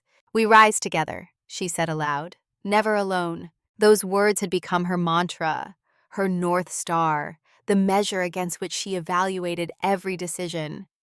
Am I lifting others up? Am I extending grace? Am I building systems that protect the vulnerable and empower the overlooked? Am I honoring the legacy I inherited by creating a legacy worth passing on? The answer, she thought as she returned to work, was yes. Not perfectly, not completely, but genuinely. Every day she made choices that moved the needle toward compassion, toward justice, toward a world where people like Maria and Angela and all the invisible workers were seen and valued. That evening, Sophia had dinner with Sarah Kim and Maria at a small restaurant neither fancy nor pretentious, just good food and better company. They talked about the foundation in the company and Maria's daughter Isabella and Sarah's latest innovation project. They laughed until their sides hurt. They planned and dreamed and encouraged each other. This is what community looks like, Sarah said. People who have each other's backs, who celebrate each other's wins, who show up when things are hard. This is what we build when we remember we rise together, Sophia added. Not hierarchies, not competitions, just humans helping humans. Maria raised her glass of wine. To Sophia, who taught us all what it means to lead with grace? To Catherine, Sophia corrected, who taught me everything that matters? They clinked glasses and drank to mothers and mentors and the women who'd paved the way, to second chances and new beginnings, to transformation and hope and the daily work of becoming better.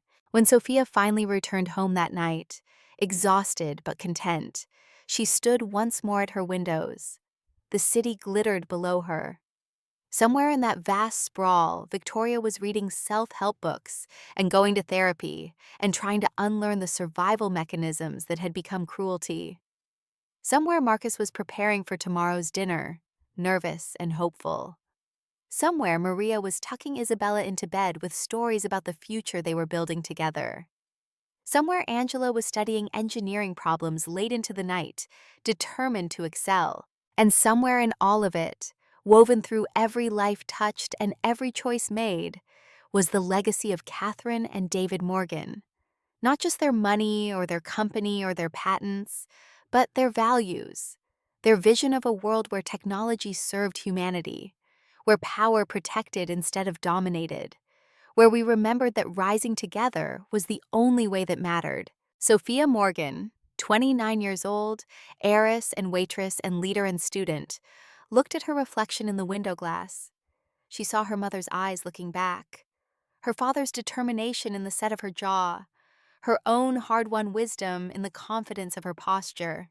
"Who are you without the money?" her mother's question echoed one last time, and Sophia answered with the certainty of someone who'd done the work of finding out. "I am someone who serves, who leads by lifting others, who extends grace because I received it, who builds systems that create opportunity instead of crushing potential, who remembers that dignity is the birthright of every human, and power is the responsibility to protect it. I am my mother's daughter, my father's legacy, Maria's student, Marcus's partner, Victoria's second chance, Angela's inspiration. I am someone who learned that the most powerful woman in the room is not the one with the most money or the highest title. She's the one who remembers what it felt like to be invisible and uses her visibility to make sure others are seen. That's who I am. That's who I choose to be every single day." Tomorrow she would have dinner with Marcus, and maybe something beautiful would grow from two people committed to being better. The day after that, she'd visit Celestia and have coffee with the current waitstaff, listening to their stories, remembering her own. Next week, the foundation would enroll 20 new participants. Next month, Davenport Technologies would launch the revolutionary product David Park's team had built. Next year, the ripples would continue spreading outward. But tonight, Sophia Catherine Morgan stood in her penthouse, overlooking a city full of people both visible and invisible, and she felt her mother's presence like a benediction. "Well done, baby." Catherine's voice in her memory, warm and proud. "Well done." Sophia touched the window glass, her reflection and the city lights overlapping. "Thank you, Mom, for the question, for the answer, for showing me the way." Then she turned from the window and walked toward her bedroom. Tomorrow was coming with all its possibilities and challenges. She would meet it the way she met everything now, with grace, with courage, with the understanding that we rise together, always together, never alone. The end was really just another beginning, and Sophia Morgan was ready.